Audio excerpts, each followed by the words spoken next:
Մկրտիչ Արմեն, Հեղնար աղբյուր, 1967 թվական։ 5 Երիտասարդը իրան զգաց լիակատար մթության մեջ։ Դարպասը, որով նա մտել էր ներս, արդեն խուլ փակված էր, և դրա շատ նեղ մի քանի ճեղքերից սպրդել էին միայն արևային բարակ երիզներ, ինչպես նուրբ ոսկե թելեր, մթության մեջ կախված, առանց լուսավորելու որևէ բան։ Ի՞նչ աղ տուն Ազիզ ջան, վախեցած շշուկով հարցրեց թրքուհին։ Նա հայերեն էր խոսում,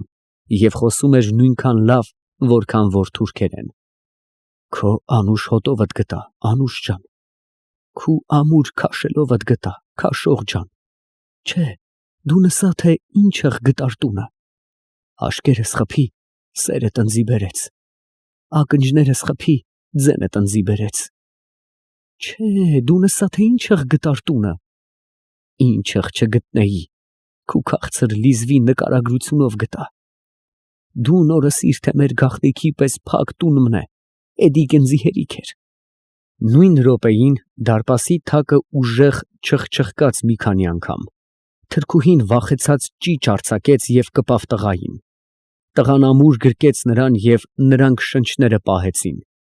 Բայց թակողը երեխաներ էին, որոնք թակի հնչյուններից վախեցած շտապեցին հեռանալ միմյանց ձայն տալով։ Զուր տեղը վախեցար։ Շատ կվախենամ, քիչմ առաջ ճամփու վրա ծարվցա, մոտեցա աղբուրին ջուր խմելու, աղբուրը ցամքավ, մեր բռնած գործն Աստծու սրտովը չէ։ Մի մտածե, դատարկ բան է։ Թրքուհին ձայն չհանեց։ Էրթանքն ես, ասաց երիտասարդը զվարթ ձայնով, տեսնինք մեր սիրու տունը։ Թրքուհին նորից ձայն չհանեց։ Էրթանք, կրկնեց երիտասարդը, չերթանք Անուշ ջան։ Եվ թրքուհին աղերսական բռնեց երիտասարդի ձեռքը։ Չերթանք Ազիզ, ես կվախենամ, գեշ բան կեղնի։ Ինչ գեշ բան կեղնի, բացականչեց տղան։ Ես սաղ եմ քեզի համար, ով կրնա բանենե, էրթանք։ Ես առաջ մենակ մարդոցից կվախենայի, հիմա հիմի Աստծուց էլ կվախենամ։ Ով է տեսե, որ մարդ ունեցող կնիքը սիրական պահ է։ Պատասխանելու փոխարեն երիտասարդը նրան վերցրեց իր թևերի վրա, սեղմեց կրծքին և մթության մեջ խարխափելով փորձեց գտնել դուռը։ Երկու անգամ նրա ձեռքը կպավ դարպասին։ Ոչ, այդ չէր պետք։ Իսկ կողքի պատերը, որոնց վրա նա փնտրեց սենյակի մուտքը, խոնավ էին ու խուլ։ Ո՞ւրտեղ է դուռը։ Կինը սարսափից կարկամած փորձեց ազատվել նրա գրկից։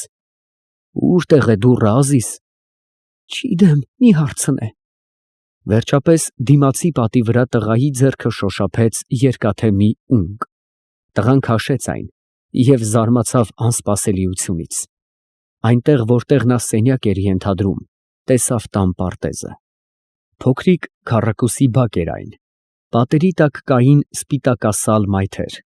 Մեջտեղում մայթերի պռունգներից սկսած բուսել էին ցածրահասակ ու սաղարթախիտ ծառեր։ Դրանց ճյուղերը այնպես խիտ էին գրկել իրար, որ ամբողջ բակի վրա գոյացել էր կանաչ խիտ ծածկ։ 10 տարվա թափված տերևները, իրենց գույնը կորցրած և հողի երանգ ստացած, հաստ ու փափուկ գորգով ծածկել էին ողջ գետինը։ Դրանք թափթփվել էին նաև սպիտակ մայթերի վրա, որոնց վերևում ևս ծառերը իրենց սաղարթներն էին տարածել։ Բայց սաղարթները այդտեղ խիտ չէին,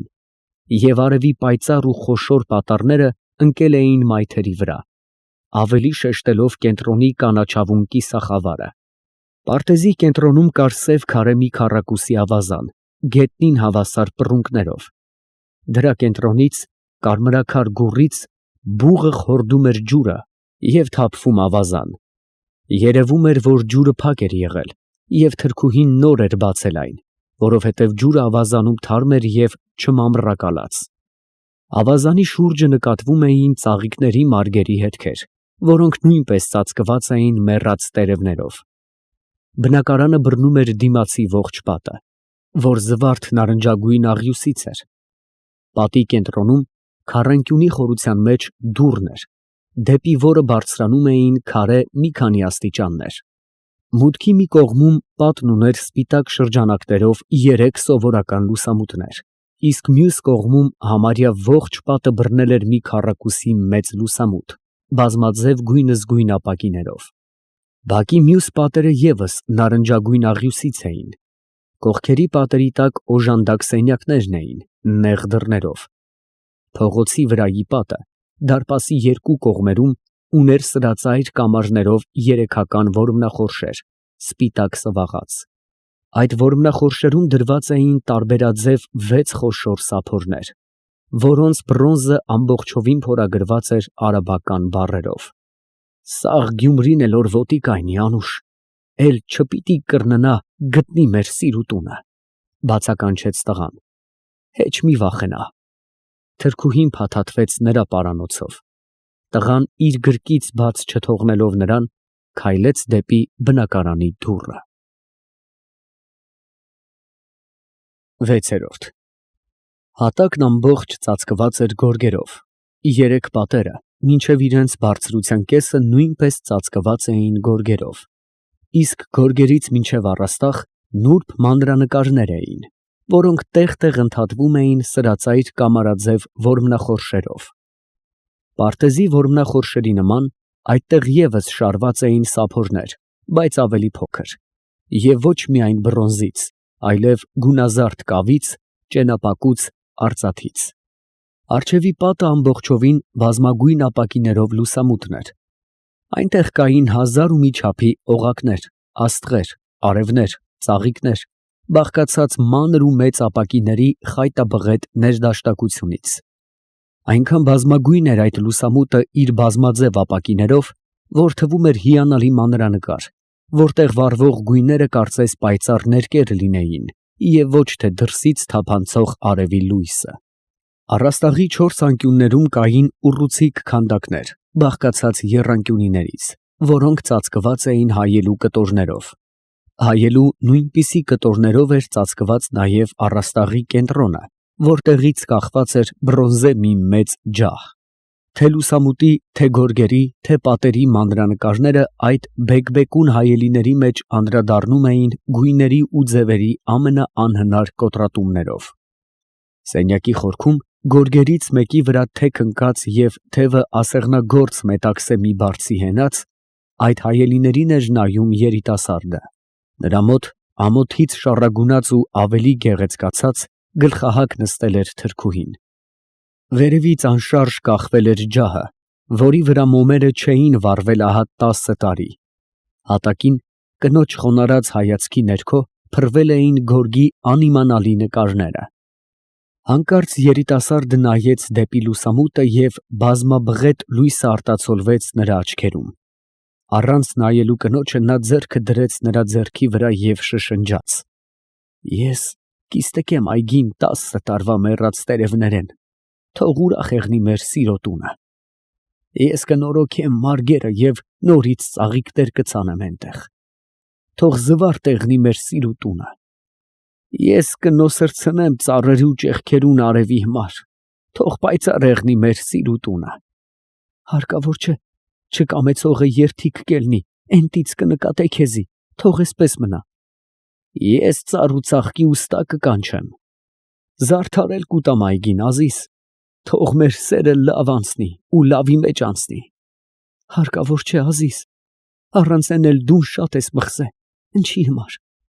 Ես 10 տարով քեզնեն վենձ եմ, դուն ջահել տղա ես, դուն ընձի շուտ պիտի մտեհան ենես, էսքանն էլ օրորիր, էսքանն էլ հերիք է։ Երիտասարդը ձեռքով փակեց նրա շրթունքները, որ նա այլևս չշարունակի, ապա գրկեց նրան և նայեց նրա մաքուր սպիտակ ճակատին։ Դուն 10 երկնքով ընձնեն բանցրն ես, Անուշ, 10 տերև բացած ծաղիկ ես դուն,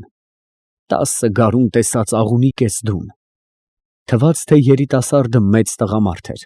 իսկ փարթամ ու լիքը կինը փոքրիկ աղջիկ։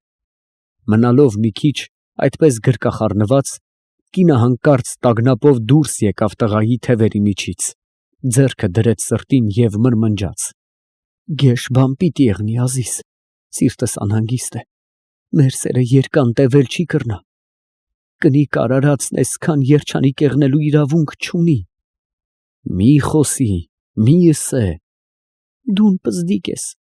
դուն չիտես, գեշբան պիտի եղնի հոգի։ Տղան մռայլվեց։ Նա իր մազերի գանգուրը ետ տարավ ճակատից, նայեց ջահերի հանգած մոմերին և շշնջաց. «Ընչի մեր սերը հալածված ջեյրանի պես էս տունը մտներ,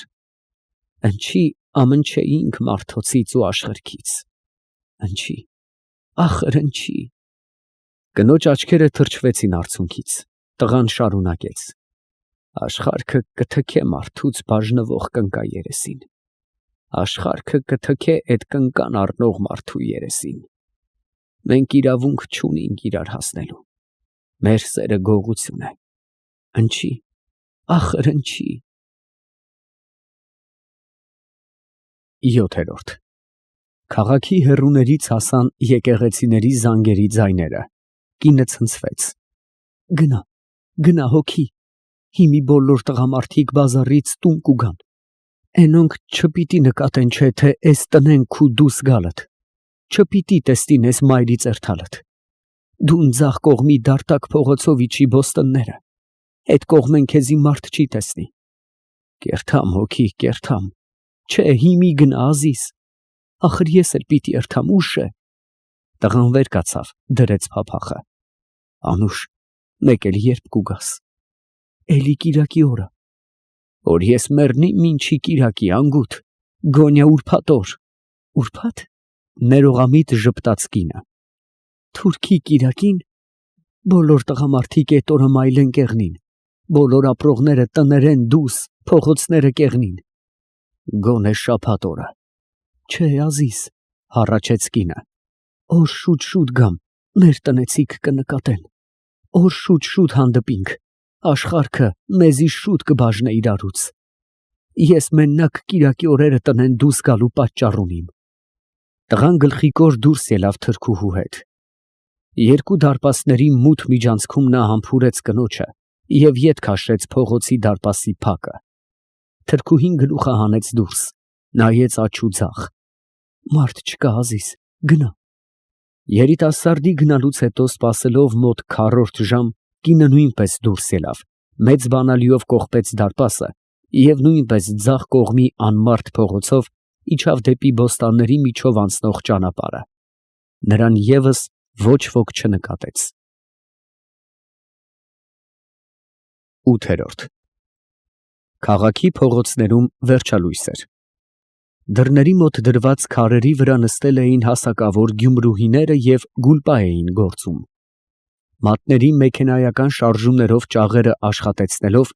նրանք նայում էին անցորդներին կամ պարզապես դեպի փողոցի մի ծայրը։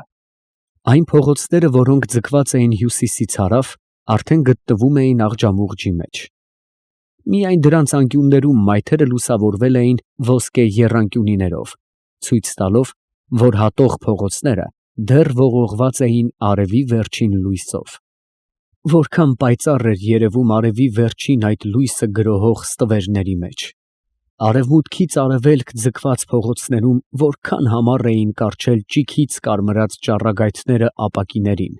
պատերի կարմիր քարերին և բարդիների գագաթներին։ Արևի մեջ նստած գյումրուհիները թվում էին վերջալույսային էակներ, և թվում էր, թե շողերի մարվել հանգչելու հետ միասին պիտի լուծվեին և չքանային նաև նրանք, դռների մոտ քարերը թողնելով դատարկ։ Կանանց ձեռների ջերմությունից տաքացած, ճաղերը շարժվում էին արագ, գուլպաների կարճ փողերը երկարում էին քիչ առ քիչ։ Բայց երբ փողոցով փչում անցնում էր մարմնի համար չզգացվող մի հով, ճաղերը սառչում էին կանանց ձեռքերի մեջ, կարծես կարծրանում։ Կանանց կողքերին նստել էին երեխաները, խելոք, մտասույս, վերջալույսի պահից տագնապած։ Գյումրուհիները, ուշադրությունները արդեն դեպի գործվող գուլպան, մինչև մութն ընկնելը վերջացնելու համար, շրթունքների մեքենայական շարժումներով պատմում էին երեխաներին հին պատմություններ։ Նրանց ավանդում էին հռչակավոր գյումրեցիների կյանքն ու վարքը։ Պատմում էին նրանք մի գյումրեցու մասին, որն իր տունը կառուցելիս հիմքի 4 անկյուններում դրել էր ուրակ, օղի, մատանի և խաչ։ Եվ պատմում էին մի այլ գյումրեցու մասին, որը 40 տարի ապրել էր մի մեռած աղջկա սիրով և այդպես էլ մեռել։ Եվ պատմում էին մի գյումրեցու մասին, որն ամբողջ կյանքում շրջել էր իր պատանն ուսին գցած, մտախոհ ու համրաքայլ։ Եվ պատմում էին մի գյումրեցու մասին, որը վաղուց ի վեր պատրաստել էր տվել իր գերեզմանակարը, վրան փորագրել տալով ամեն հարկ եղածը, բացի մահվան թվականից։ Եվ պատմում էին մի գյումրեցու մասին, որը եղել էր քաղաքի ամենաբարձր եկեղեցու կաթուղիկեի վրա խաչն ամրացնողը, որի համար ստացել էր արդար մականունը։ Եվ պատմում էին մի գյումրեցու մասին, որը բազմաթիվ անգամներ մերձիմահ հիվանդացած հագնվել էր մի կերպ, դուրս էր եկել տնից և օրորվելով գնացել օղետուն, խմել էր խեղդվելու չափ, վերադարձել էր տուն կրկնակի օրորվելով և հաջորդ օրը արթնացել էր նորից առողջ։ Եվ պատմում էին մի գյումրեցու մասին, որի եղբայրը աքսորված էր, և որը 5 տարի շարունակ ամեն երեկո սեղան էր պատրաստում, վառում էր տան բոլոր լամպերը, գնում էր կայարան նրան դիմավորելու և վերադառնում էր մենակ։ Եվ պատմում էին մի գյումրեցու մասին, որը եղել էր նշանավոր որմնադիր և ստեղծել էր համատարած հռչակ։ Թագավորը Գյումրի այցելելիս հիացել էր նրա պատերի յուրահատուկ շարվածքով և ցանկացել էր տեսնել նրան, բայց երբ գնացել էին նրա ետևից, նա եղել էր սարսափելի հարբած ու քնած։ Թագավորը վերադարձել էր, բախտը անցել էր վարպետի մոտով առանց քսվելու նրան։ Պատմության մի կետում կանայք նկատում էին շուկայից տուն վերադարձող իրենց ամուսիններին կամ զավակներին և վեր էին կենում։ Երբ տղամարդիկ մոտենում էին և բարի երեկո մաղթում, կանայք հեզ պատասխանում էին բարևին և նրանց ետևից ներս մտնելով դուռը փակում։ Գլուխ երկրորդ Բոստանչին, որի աղբյուրը այժմ հոսում էր անընդհատ ու միշտ, նստել էր փողոցում, իր բոստանի դարպասի մոտ և նայում էր անցնող֊դարձող մարդկանց։ Պայծառ կիրակի ցերեկ էր, և շատ գյուղացիներ, սայլերով կամ հետիոտն, գալիս֊անցնում էին գյուղերից դեպի քաղաք, շուկաները, իսկ քաղաքի կողմից գերեզմանոց էին գնում սև հագած կանանց փոքր ու մեծ խմբեր։ Նայում էր բոստանչին նրանց բոլորին, բայց ըստ երևույթին նրան ոչինչ չէր հետաքրքրում, նրա միտքը ոչինչ չէր զբաղեցնում։ Ինչու էր մնացել նա այդտեղ կիրակի օրով։ Ինչու չէր գնացել քաղաք, որտեղ իրենց խանութների փակ դռների մոտ հավաքված կամ ղայֆախանաներում նստոտած զրույց էին անում ծանոթ արհեստավորները։ Նա կարող էր գնալ քաղաքի հյուսիսում գտնվող Ձիթողցոնց Զաբոր կոչվող զբոսավայրը, որտեղ կիրակի օրերը համարյա ողջ քաղաքն էր լինում։ Նա կարող էր գնալ Նվիրական Ախուրյանի ափը, որտեղ հովասուն ծառերի տակ խնջույք էին անում իր հասակակից արհեստավորները և լողանում էին գեղեցիկ կազմվածքով երեխաներ։ Վերջապես նա կարող էր գնալ տուն, որտեղ նրան սպասում էր նրա ընտանիքը, բայց նա չէր գնում ոչ մի տեղ, և նրա դեմքը թախծոտ էր։ Ըստ երևույթին նա ծանր մտքեր ուներ և ուզում էր մենակ մնալ։ Քաղաքի կողմից երևաց մահվան թափոր։ Ժողովուրդը, բոստանների զույգ պատերի միջև սեղմված, գալիս էր դանդաղաքայլ և բերում էր մի թանկարժեք դագաղ։ Թափորի առջևից գալիս էին 7 քահանաներ, ոսկեկար դեղին և կարմիր շուրջառներով։ 2 տիրացուներ բուրվառում էին, շատ այլ տիրացուներ բերում էին խաչվառներ, սրբապատկերներ։ Բոստանչին նայեց թափորի կողմը և փորձեց հիշել, թե ով պիտի լիներ արդյոք այդ հարուստ մեռելը։ Երբ հիշեց, նա արհամարանքով շարունակեց նստած մնալ և նույնիսկ շափխան չհանեց։ Գլխավոր քահանան, որ մյուս քահանաների հետ միասին սաղմոս էր երգում, բոստանչու մոտով անցնելիս աչքերը բարկացած չռեց նրա վրա և ավելի բարձր երգեց։ Տիրացուն սպառնագին բուրվառեց բոստանչու երեսնիվար և առաջ անցավ։ Բայց բոստանչին ուշադրություն չդարձրեց նրանց վրա, իսկ երբ նրա մոտով անցկացրին դագաղը, նա բարձրաձայն հորանջեց և ասաց. «Փառք Աստծու, ինչպես ասում են հորանջելիս»։ Դագաղի ետևից գալիս էին լացող տիկիններ, սև վուալներով և մինչև արմունկները հասնող սև ձեռնոցներով, գալիս էին փողպատավոր պարոններ, շլյապաներ դրած։ Նրանց ետևից գալիս էին գործակատարներ և ընդհանրապես հասարակ ժողովուրդ։ Թափորի ետևից գալիս էին մուրացկաններ, չդաբաղած կաշվե տոպրակները փոկերով մեջքներից կախած, իսկ ամենից վերջում զույգ գալիս էին բազմաթիվ դատարկ կառքեր։ Երբ մուրացկանները անցան և կառքերի առաջին զույգը հավասարվեց բոստանչուն, նա վեր կացավ աթոռից և ձայն տվեց մուրացկաններին. «Մելքոն, ավետիս, առաքել հայրիկ»։ Մի ծեր ու երկու խեղանդամ ետ նայեցին։ «Ձեզի հետ եմ»։ «Էն ախպորս էլ իմաց տվեք, էն քուրոջս էլ, ետ դարձեք, եկեք, բան պիտի ասեմ»։ Մուրացկանները մոտեցան ու բարևեցին։ «Ամոթ չէ, աղբրտինք, մարդ էլ է դոնց դագաղի ետևեն կերթա»։ «Ինչ ենենք, երանոս ախպեր», արդարացավ երկու աչքով կույր ու ծաղկատար մի երիտասարդ։ «Ուրախութան օրը մեզի մտեհանք ենեն, ասինք գոնյը սքի վախտը մտներն ընկնինք»։ «Աստատ օր ջահել ես», ներողամիտ ժպտաց բոստանչին։ «Տե, աղբրտինք, էսօր դուք իմ ղոնախս եք, մտեք բոստանս քաղեք, ինչ որ սրտներդ կուզե, ում տոպրակն որ լիք լցված չեղավ, էն օր դուրս չեմ թողնի»։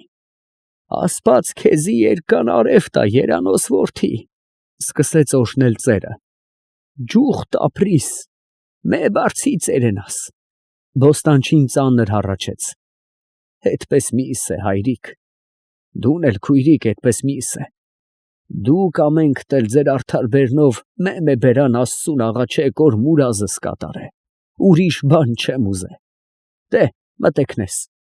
Մուրացկանները մտան բոստան, իսկ երանոսը մնաց իր տեղում կանգնած, աչքերը գետնին հառած, անորոշ մտածելով։ Փողոցի դեղնավուն փոշու մեջ խորը դրոշմվել էին մարդկանց ու ձիերի խառնիխուռն ոտնահետքերը, և հանկարծ այդ փոշու միջով արագ մոտեցան մի զույգ ոտքեր։ Երանոսը ճանաչեց կանացի կանաչագույն կիսակոշիկները, ցնցվեց ու նայեց վերև։ Գալիս էր թրքուհին։ Երանոսը կտրեց նրա առաջը։ «Բաջի»։ Թրքուհին չադրայով խուլ փաթաթված կտրուկ կանգ առավ, ապա իսկույն արագ ու բարկացած շարժումով առաջ անցավ։ Երանոսը վերադարձավ դեպի պատը և փլվեց աթոռի վրա։ Քիչ հետո դարպասի դռնակը բացվեց և մուրացկանները ելան դուրս։ «Ձեզի չսի որ տոբրկներդ լիք լցնեք»։ «Լավ, երանոս ախպեր, հապա նամուստ ինչ կսե, մենք քեզնեն շնորհակալ ենք, էսքանն էլ մեզի շատ է։ Աստված թող»։ «Ես էլ եմ շնորհակալ, բարով երթաք։ Հմը կերևնա, Աստված վրես շատ է հերսոտ է, զուր տեղը մի կորշնե»։ Մուրացկանները տարակուսած նայեցին նրան և դանդաղաքայլ հեռացան դեպի քաղաք։ Երկրորդ շուկայի փողոցներից մեկի փակ խանութների առջևով լուրջ ու մտասևեռ անցնում էր ուստա Մկրտիչը։ Բարձրահասակ, արխալուղը հագին, նա մահուդե շափխան թեքել էր դեպի ծոծրակը, բաց անելով իր լայն ճակատը։ Նա նայում էր հեռու, առջևում ինչ֊որ տեղ, կարծես տեսնում էր մի բան, որը միայն նրան էր տրված տեսնելու, որը չէր տեսնում նրանից բացի ոչ ոք։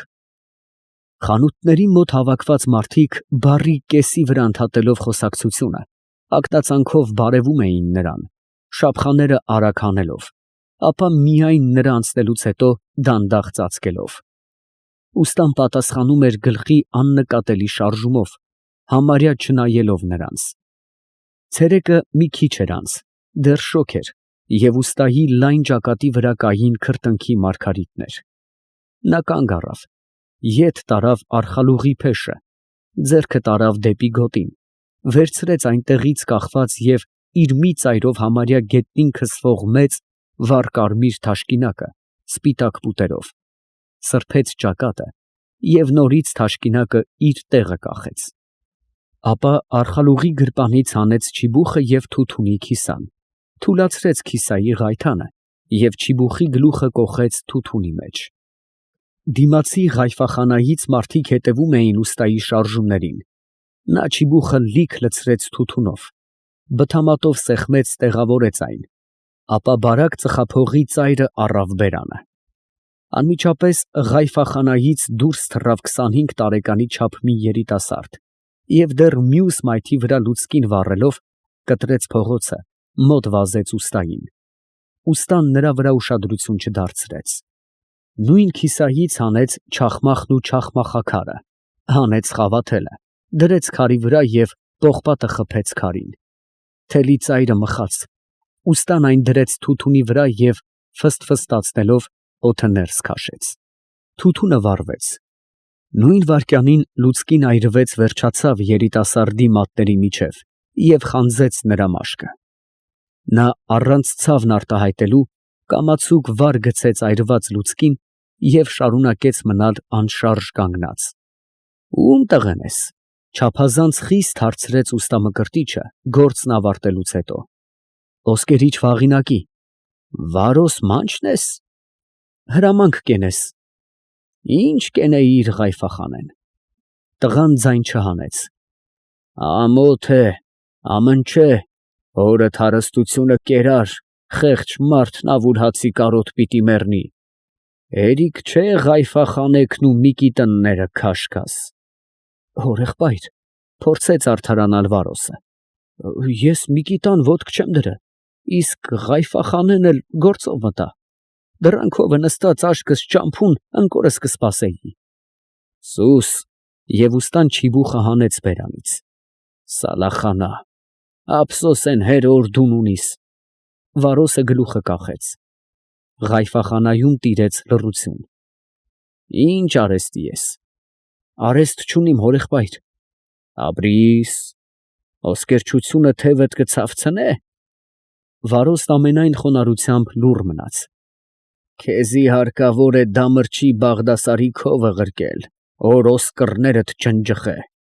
Համ արեստի ղադրը կիմանաս, համ փողի։ Դեռադեղի աշկես անառակ»։ Եվ ուստան շարունակեց ճանապարհը։ Բարկությամբ գլուխը ցնցելու ժամանակ ուստայի չիբուխի արծաթե կափարիչը փակվել էր։ Նա միայն այժմ նկատեց այդ և բաց արեց։ Չիբուխի գլխի մոտից կարճ շղթայիկով կախված ձողիկը պտղուցի մեջ առնելով, նա սկսեց խառնել թութունը։ Երբ նորից կրակը բորբոքվեց, ուստան թողեց ձողիկը և թեքվեց դեպի բոստանների մեջտեղով անցնող ճանապարհը։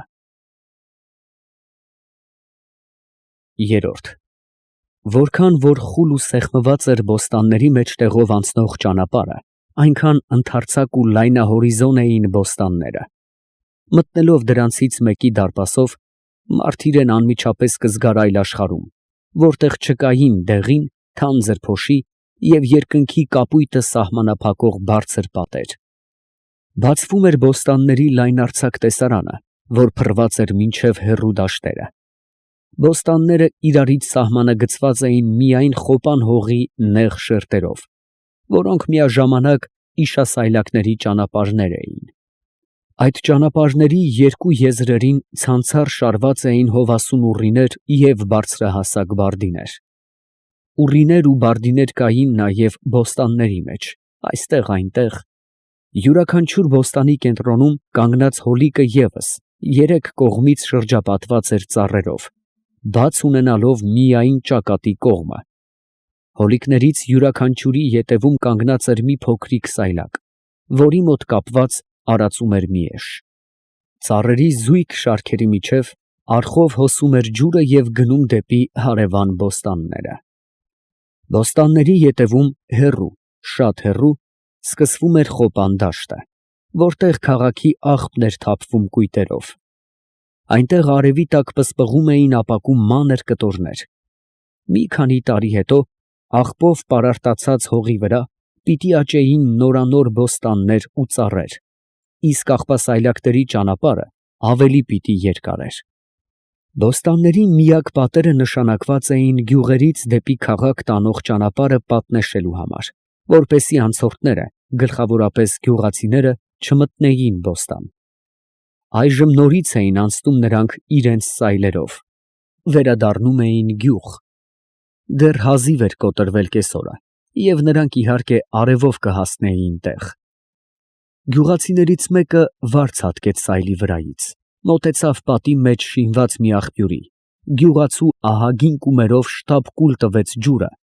և գետնագործ շալե չուխայի թևքով սրբելով թաց բեղերը, վազեց հասնելու իր սայլին։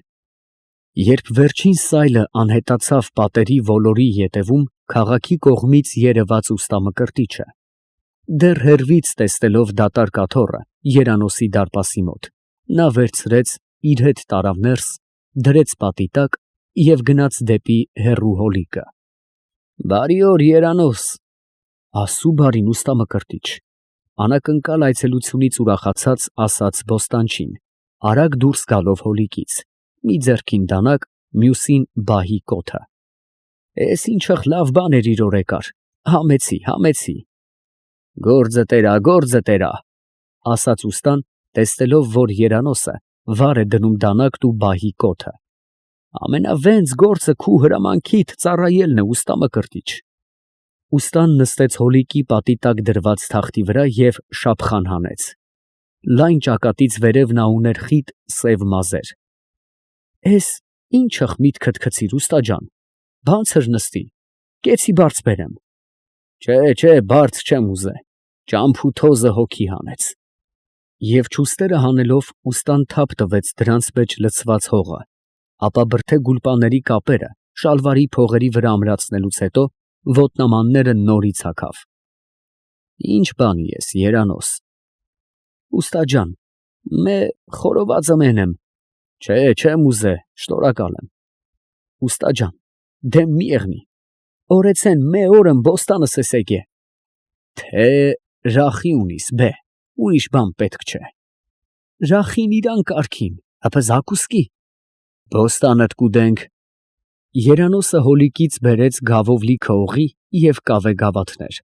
ապա մտավ վարունգի և պոմիդորի մարգերը, քաղեց բերեց։ Մեկ քանի մհադ էլ կծու տակտեղ բե։ Աշկիս վրա, ուստա։ Երանոցի գալուց հետո ուստան վերցրեց դանակը, որով բոստանչին բահի կոթն էր տաշում, և սկսեց վարունգներն ու պոմիդորները կտրատել։ Վարունգների կլեպտերը փռեց և ուտելիքը կտրատեց վրան։ «Էս տարի լոբիտ ինչխ է», հարցրեց նա մոտեցող երանոցին։ Շատ լավ է։ Եվ բոստանչին կանաչ տակտեղները դրեց ուտելիքի մոտ։ Հըմը, ուստա ջան, զուր տեղը չթողիր, մե խորովածը մենեի։ Նստի, բանը մե անգամ կսեն։ Երանոցը ժպտաց։ Բարձի խոսքն էլ չենեմ։ Չէ։ Ուստան վերցրեց տակտեղներից մեկը, կիսեց։ Տակտեղը կիսվեց շրխկալով, և նրա միջից բուրեց սուր կծվությունը։ Լավ տակտեղ ունիս։ Շնորհակալ եմ, իմ հողս տակտեղի ու լոբու հող է։ Երանոցը նստեց, օղի լցրեց և վերցրեց իր գավաթը։ Դե, ուստա ջան, բարով ես եկե, կենացդ։ Շատ էի իմացե քու մասիդ, լավն էի իմացե։ Հմը հետդ ծանոթություն չունեի։ Անցած շաբթու նոր ծանոթացա։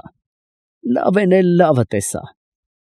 Ես մե երջանիկ մարդ մեմ, որ Բոստոնից ջուր բերել են ետև դուն չգնացիր ու գնացիր, այլ այսօր ընձի միտք գցիր ու եկար։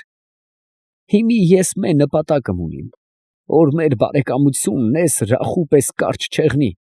այլ են աղբուրի պես երգան։ Սաղ եղնիս, ուստա ջան, 1000 տարի ապրիս, 1000-ն էլ 1000 բարիքով ապրիս։ Երանոցը մի ումպով դատարկեց օղին ու վերցրեց մի կտոր վարունգ։ Ես, Երանոց ջան, սկսեց ուստա Մկրտիչը գավաթ վերցնելով, շատ մարդու չեմ հավնի։ Ով գիտե մարդն ինչքան պիտի լավ նեղնի, որ ես հետներ թամ գամ։ Հմը ուղիղ նսած էն օրը, երբ որ դուն ընձի կանչեցիր, թե Բոստոնից համար ուրիշ ջուր բե, որ աղբուրս վազե ամեն ժամանակ, դուն ընձի դուր եկար։ Ասա քանի տարեկան ես։ 39։ Ես 35 կսեպեի։ Ինչ որա, էլի քեզնեն 6 տարով վենձ եմ ու դուն ընձնեն չպիտի նեղնաս։ Ասել ես էն է, որ քու մե բանդ հեչ դուրս չեկավ, էդեն էր, որ դու ննձի ենքան առատ վճարեցիր։ Ես կվերցնեմ, իմ թևս չի ցավի, հմը տվողը իրան փողի ղադրը պիտի իմանա։ Քեֆ կենես, բան մի խնայե, բազար կենես, լիզու բերան մի խնայե, վենձանած խոսք է։ Հիմի թե ասպաց տվեց ու դուն իմ ասածս մարդը դուս եկար, ուստա մկրտիչը քեզի ծառա։ Թե որ փուչ դուս եկար, ասպաց քեզի հետ, ասպացը լնձի հետ, սաղեղնիս։ Օղին խմելուց հետո ուստան վերցրեց մի տակտեղ, թաթախեց աղի մեջ և առանց կոպն անգամ թարթելու կերավ։ Թեև բոստանների ու դաշտերի լայնարձակ տեսարանի վրա դեռ պայծառ արևն էր, բայց թախտի վրա փռված ջեջիմի վառ նախշերը արդեն խունացել էին հոլիկի պատի ստվերից։ Երանոսը նորից օղի լցրեց։ Ուստա ջան, հրաման տու, պատմեմ քեզի, թե ընչի բոստանից ջուրն ու աղբրիս ջուրը ջոկ էլ տվի։ Օր պատմությունս իմանաս, էլ ընձի չես մեղդրե շռայլության համար։ Երացս բանը մատղի պես բան մներ, իսկ մատղի համար դու ընձնեն լավ գիտես, որ փող չեն խնայե։ Ուստա մկրտիչը գոտքի ետևից հանեց չիբուխը և գրպանից թութունի քիսան, դրեց կողքը և սկսեց լսել։ Ուստի սորսեմ, մե օրըմ, օրն էլ ցորեկ էր, աշեմ տեստիմ կոտեմս ջրել է հարկավոր։ Դե, դու ընձեն լավ գիտես, որ մենք բոստաններեն վազող արվի ջրով մենակ կարտոֆիլը, լոբին, դդումն ու էդ տեսակ բաները կջրենք։ Հմը կոտեմի ու առհասարակ կաննչի համար, թե որ կուզես կանանչդ լավ նեղնի, խմելու ջուր է հարկավոր։ Մի խոսքով, գնացի որ աղբուրս դարձնեմ դեպի մարգը։ Հլը նոր էի ջուրը փակե, երբ որ դսեն մեկը ճչաց։ Դուս թռա, տեստի մե թուրքին կնիկ, գույնը գցած, կայնե ու ցամաք աղբրին կաշե։ Ով իմանար, թե ինչ կանցնել մտքեն։ Դուն լավ գիտես, ուստա ջան, որ էդ թուրք միլլաթը մեզնեն շատ չեղնի, մեզի չափ կրոնքապաշտ է։ Գուցե կմտածեր, թե էս աղբուրն որ կտրավ աստծանից էր։ Ասել է ասպաց իրեն վրեն նեղեցեր է էդտեղ, ուստա ջան։ Ես մի տեսակը մեղա։ Ջուրը մարդ տե կդրե, հմայնիկ աստծու երածը կսեպե։ Մեղավորը ես էի։ Ուստան, որ չիբուխ էր պատրաստում, ընդհատեց գործը։ Սխալ ես։ Մարդու ջուր կտրելն էլ աստծու կամքով կեղնի։ Կռնաեղնի որ էդ րոպեին ասպաց ինքն էր քու ձեռքիդ հրաման կենողը։ Մենք ուստա ջան մեղավոր մարդիկ ենք։ Թե ասպաց մի անգամը մեր ձեռքին ճամփա ցույց տա, սատանեն 10 անգամ ցույց կուտա։ Կռնաեղնի որ ինքը սատանեն էր այդ գործնենողը, որ անմեղ կնի կվախենար։ Ուստան չախմախ խփեց։ Մտածեցի, շարունակեց Երանոսը, ավելի լավ չի եղնի, որ ջուրը միշտ վազզե ու մարդու մեղավոր ձեռքը չդիպնի ենոր։ Թե ասպաց չուզենա,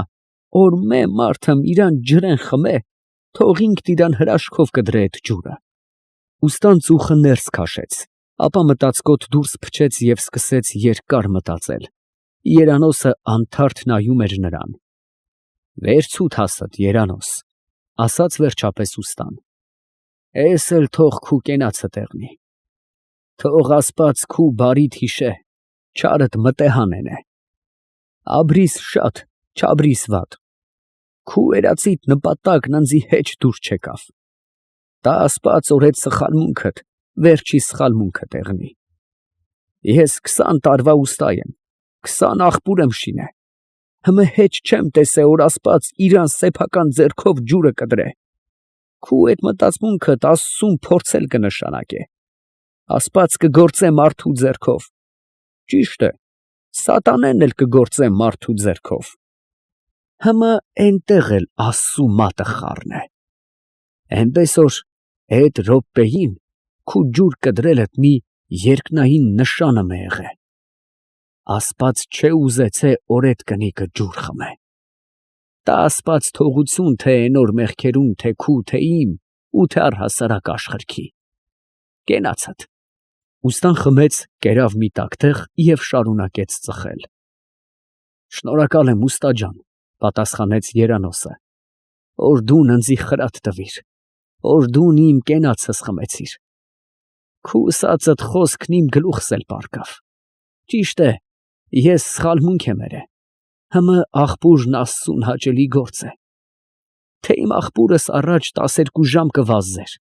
հմի 24 ժամ կվազզե։ Առաջվա 12 մարդու տեղակ հմի 24 մարդ կխմե նոր ջրեն։ Առաջվա 12 բեժնի տեղակ հմի 24 բերան թողություն կխնդրե իմ մեղքերուս համար։ Տա Աստված, որ ենոնց բարեմաղթությունը իմ այդ մեղքս էլ ջնջե։ Ամեն, մրմնջաց ուստան։ Երանոսը իր դատարկած գավաթը վար դրեց և մի կտոր պոմիդոր կերավ։ Հետևյալ 3 գավաթը նրանք խմեցին լուռ, ամեն մեկը իր մտքերի հետ։ Արևն արդեն իջնում էր դեպի վերջալույս։ Երանոս, ինչ գերդաստան ունիս։ 2 պստի աղբրտինքս նշանածս 6 տարեկան աղջիկս։ Մե օրը մեր տուն համեցի ուստա ջան, ասպաց սաղ պահ է, դուն ինչ ունիս։ Մերս նշանածս 8 տարեկան տղես։ Արջինեկս որ չմեռներ, հիմի 18 տարեկան էր։ Ես էլ վենց գերդաստան չեմ։ Աստված վենձցնե։ Ամեն։ 4. Խմիչքը նկատելի ազդել էր Երանոսի վրա։ Նա դարձել էր ավելի թախծոտ, բայց միևնույն ժամանակ աշխուժացել էր։ Շուտ-շուտ օղի էր լցնում, վերցնում էր իր գավաթը և երկար նայում էր հեռու հորիզոնին, ուր իջնում էր արեգակը։ Մի անգամ այդպես նայելով, նա գավաթ բռնած իր ձեռքով շոշափեց, գտավ ուստայի գավաթը։ Իր գավաթը չխկացրեց դրան և սկսեց խոսել, կարծես ինքն իր հետ կամ դիմելով արեգակին։ Ես շատ կզարմանամ աշխարհքի վրա։ 39 տարի է որ կաբրիմ, հմը էլի կզարմանամ։ Էս ինչ տեսակ հրաշք բան է աշխարհքը, ուր դիցե ծագ է, կսեն Աստված է ստեղծե։ Տե, էս է նոր զորութանը մատաղեղնիմ, հմը Աստված է ստեղծե խոսքը շատ կարճ է, ես էլ անհասկացող մարդ եմ։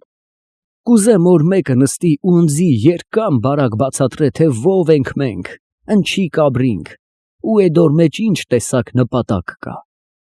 Ընչի օրինակի համար իմ ծնողքս ընձի այսինչ աղջկա հետ նշանեցին, ոչ թե այնինչ։ Ինչուց է որ հայ ու թուրք կա ու էդոնց մեջ խտրություն կա։ Ինչուց է որ մարդու սիրտը մեկին չկպավ չի կպնի, կպավ չի պոկվի։ Ինչուց է որ ադատ կա, օրենք կա, ու մարդն իրան ուզածի պես ազատ չէ։ Նա գավաթը դրեց վար, նայեց ուստա մկրտչին, որ լուռ ծխում էր և ուշադիր լսում։ Մարդը ուստա ջան, կրնա ամեն րոպե ընկնի մեռնի։ Օրինակի համար բահի կոթը տաշել ես ու դանակը դրել ես մարգի պռնգին։ Մեկ էլ ոտքդ քարին դիպավ կամ թե թաց հողի վրա սրքտած ընկար, մտավ սիրտդ։ Աստծու գործն է։ Հմը ես շատ կուզեմ ապրիլ ու իմանալ, թե օրինակ մարդը ինչ պիտի ապրի մե 30-40 տարի յետև։ Ով պիտի նստի այս թախտի վրա, ուր պիտի աշե, ինչ պիտի մտածե։ Մեկ էլ կսեմ, աշես են վաղտ պիտի եղնին այս թախտը, այս հոլիկը, այս բոստանը, այս ադաթն ու օրենքը։ Երանոս, ամեն բան կեղնի, դու թասդ դարտկե։ Հանկարծ բոստանչին դիմեց ուստային։ Ուստա ջան, դաուլ զուռնա բերել տամ։ Չէ, ուշ է, էրթլու վաղտ է։ Խաթրս մի կոտրե։ Չէ, Երանոս ջան, մութն ընկավ, պիտի էրթամ։ Լավ, ուստա ջան, հələ շուտ է, քիչմ էլ նստինք։ Երանոսը գավի մեջ մնացած օղին դատարկեց գավաթները և մտավ հոլիկ։ Երանոս, համե, էլ չբերես։ Մե գավım ուստա ջան, մեննակ մե գավım։ Խոչը պիտի հարբինք Երանոս, պետք չէ։ Բոստանչին կոտրված դուրս ելավ հոլիկից, նա մի քիչ օրորվում էր։ Էս անգամ էլ խաթրս կոտրեցիր ուստա ջան։ Պզդի աղբոր խաթրը վենձի ծառան է, նստի։ Արևն ամբողջովին իջավ, անմիջապես դարձավ երեկո։ Ուստան վերցրեց իր գավաթը, նայեց բոստանչուն, հետո հանկարծ նայեց ավելի ուշադիր ու երկար, և առանց խմելու գավաթը նորից դրեց տեղը։ Երանոս, տխուր ես, Բոստանչին ձայն չհանեց։ Դարդ ունիս։ Բոստանչին նորից ձայն չհանեց ու խոնարհեց գլուխը։ Ռախու մեջ թաթխած դարդը չի խեղդի։ Դարդը ստեղծված է ընկոր հետ կիսելու համար։ Ես քու վենց աղբերդ եմ։ Երանոսը շուռ եկավ դեպի ուստան, բայց դարձյալ լուռ մնաց։ Նրա դեմքի վրա խաղում էր անվճռականությունը։ Ուստան իր գավաթը խփեց նրա գավաթին, խմեց։ Երանոսը իր օղուն ձեռք չտվեց։ Ուստա, սեր է ընկե սիրտս։ Ինչ։ Տակտեղը ցած ընկավ ուստա մկրտչի ձեռքից։ Նա արագ վեր կացավ, դրեց շափխան, վերցրեց չիբուխը և թութունի տոպրակը։ Տո թքել եմ քու աղ ու հացիդ վրա։ Եվ շտապ քայլերով դիմեց դեպի հեռու պատի կողմը։ Ուստա մկրտիչ, սարսափած բացականչեց Երանոսը և կտրեց նրա առաջը։ Տո հեռու քաշվի, աննամուս, թու, հըբը տարիքդ, գերդաստանդ, նամուսդ, ես ինչեր լսեցի։ Ուստա ջան, ես քո հոգուդ մատաղ, մի նեղենա, ներե, իմ ուզածը լշտեն է, որ դուն ընձի մեխրադմ տաս, թե ինչը խեչ սատանական սերը պոկեմ սրտես, կցեմ կշերվա կամուն, որ չտեստիմ էլ, թե ուր տարավ, ետ երթանք, շատ կխնդրեմ։ Էլի ես պիտի համբիրեմ, ասաց ուստան տարակուսած ու ետ դարձավ դեպի հոլիկը։ Տես հլը ինչ դուրս եկավ, ես էլ գիտեի պատվով, նամուսով մարդ ես։ Ուստա ջան, առես դանակն ու սիրտս խրե, հմա այդպես մի խոսի։ Ամեն մարդ աշխարհքի երեսը գոնյա մի անգամم սիրելու իրավունք ունի։ Ում սիրտ նոր սեր կա, էլ ուրիշ կնիկ արմատ չի կռնա մտնի ինտեղ։ Հմա ում սիրտ նոր սիրուց դատարկ է, հենոր սիրտը քու խավաթելիդ պես է։ Կայծ ընկավ կմխա։ Հըբը նշանածդ, շշնջաց ուստան, կարծես ինքն իր ձայնից վախենալով։ Ասպաց ողորմի ծնողացս հոգուն։ Ես ենոնց խոսքին չհակռակվելու համար եմ առենոր։ Լավ է սերը։ Հմա աղջկաս Ազիզ արևը վկա ուստա ջան, 10 տարվա մեջ ես ենոր հեչ մե օրմ չեմ սիրե։ Սուս Երանոս ամոթ է, ջահել տղա չես, սերս որն է։ Քուրս ծնողացդ կամեցած է չէ։ Սուրբ պսակով հետդ կապված չէ։ Են մատղաշ անասունի ծնողը չէ։ 10 տարի քու առաջդ ծառայել է թե չէ։ Ասիր որ քեզնեն պզդի ջուղտ աղբեր ունիս։ Էնոնց շահել պահել է թե չէ։ Հեռի իրանից աշկը խո դուսը չէ, կամ բնությունը խո փուչ չէ, թե այդպես բան կա ասա։ Չէ, չէ ուստա ջան, ես երկնքի գետին շտորակալ եմ թե էնոր բարքեն, թե բնութենեն։ Էլ ինչ կուզես։ Երանոսը ձայն չհանեց։ Մարդը, որ հեռի լսողած, լիրբ կնիկ էլ ունենա, էլի պիտի սիրե ու հետնապրի, քանի որ գեշ կնիկն էլ Աստծու տվածն է։ Գեշ է կնիկը, խրատ տու, ծեծե, հմը ենիկ էլի քու գտե, ու Աստծու պսակն ավիտենական է։ Ուղղղվավ շատ լավ, չուղղղվավ պիտի քաշես Աստծու պատիժը, օրենքն է դե, լավ է թե գեշ է, կնիկը մարդու բախտն է։ Մենակ մահն իրավունք ունի ենոնց բաժնելու, իսկ մահեն յետև մարդ լավ կենե, որ նորից աշխարհք չմտնի։ Դուն վենց մարդ ես, Երանոս, ես ամեն բանը պիտի գիտնայիր։ Գիտեմ, ըշտեդոր հմար էլ սիրտս արուն կուլա։ Ամոթ է Երանոս, խմած ես չիտես ինչ խոսիս, որ այեղնաս, գետինը պիտի մտնի սսածներուդ համար։ Նրանք լռեցին։ Հեռվում հարևան հոլիկների լուսամուտներում երևացին կրակներ։ Բոստաններից մեկում մի էշ կանչեց երկար ու աղեկտուր։ Երբ նա լռեց, լսվեց շատ հեռու մի շան անընդհատ միապաղաղ հաչոցը։ Հետո դարձավ զարմանալի լուռ ու խաղաղ։ Իսկ ինչ լրբի վրա ես սեր գցե։ Այդպես բան մի սե ուստա ջան, ես քու հոգուդ մեռնիմ, սիրտս մի ջարդե։ Խեղճ անասունը հետս լիզու էլ չէ թաթխե։ Ում ընցոն է, Պատմածս թուրքի կնիկն է, ուստա։ Թուրքի կնիկ է։ Ուստան կատաղեց։ Նրա լայն ճակատի վրա ուռեցին երակները։ Նա համարյա գոռաց. «Էն էլ թուրքի կնկա վրա ես սեր գցե։ Ուստա, սուս, սուս երանոս, ոտքս կոդրեր ես քու շեմքետ նես չդնեի։ Արի դարբազը ցույց տու երթամ, մութն է չեմ գտնի»։ Երանոսը թախտի վրայից արագ վերցրեց դանակը, դրեց ուստայի ձեռքը և քանդեց իր կրծքի կոճակները։ Ահան դարպասս, բացերա գնա ուստա ջան, ձեռքդ դալարի։ Ուստա Մկրտիչը դանակը դրեց թախտի վրա։ Թող ութուն կենես երանոս, ես քու բոստանիդ մեջ քու հետդ էդ տեսակ խոսելու իրավունք չունեի։ Համը մեղքն իմս չէ։ Ես չլսած բաները լսեցի, չտեսած բաներ տեսա։ Բարի գիշեր։ Ուստա, համե, էդ ծանտր խոսքերով կհեռնաս։ Ինչ կուզես, խորհուրդ չունիս տալ ուստա ջան։ Չէ որ ես խորհրդի համար բացի ես խոսքը, դու իմ վենց ախպերն ես։ Ուստա Մկրտիչը կանգ առավ։ Խորհուրդ։ Երանոսի խոսքերը հասան նպատակին։ Տիրեց երկարատև լռություն։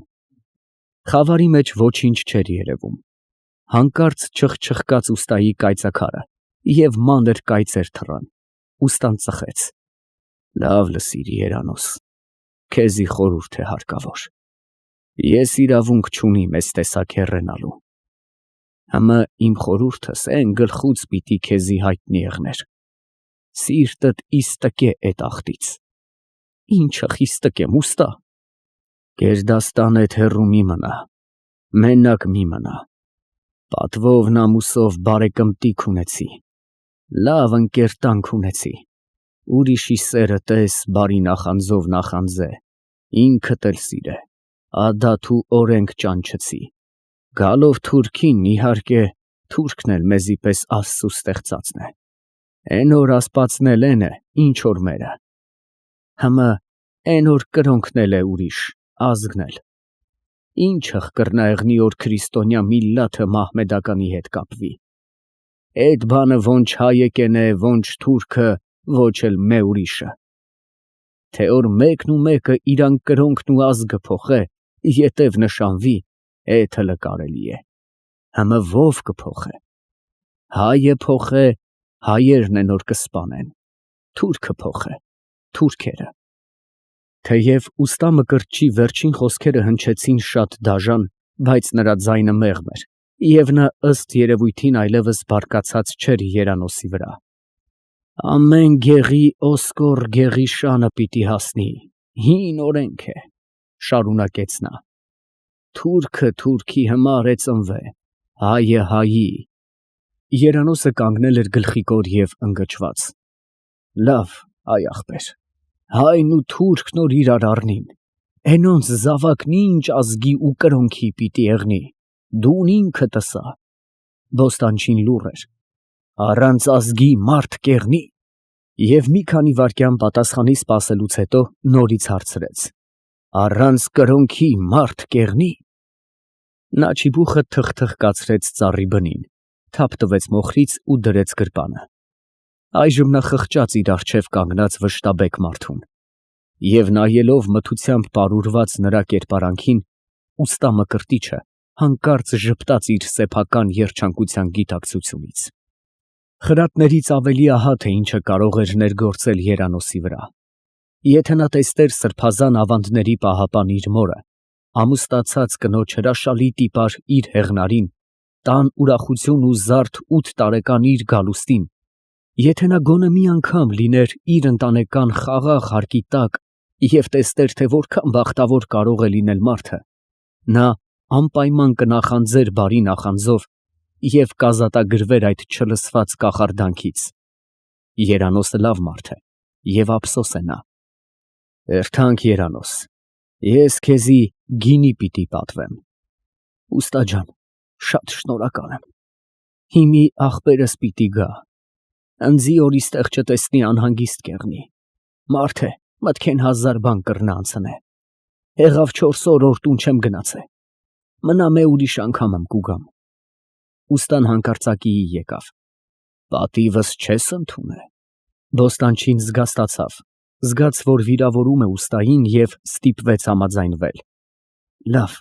ես մեկ քիչ ետև կուգամ վենց ախպեր, ներողեղի։ Էդ կարելի է։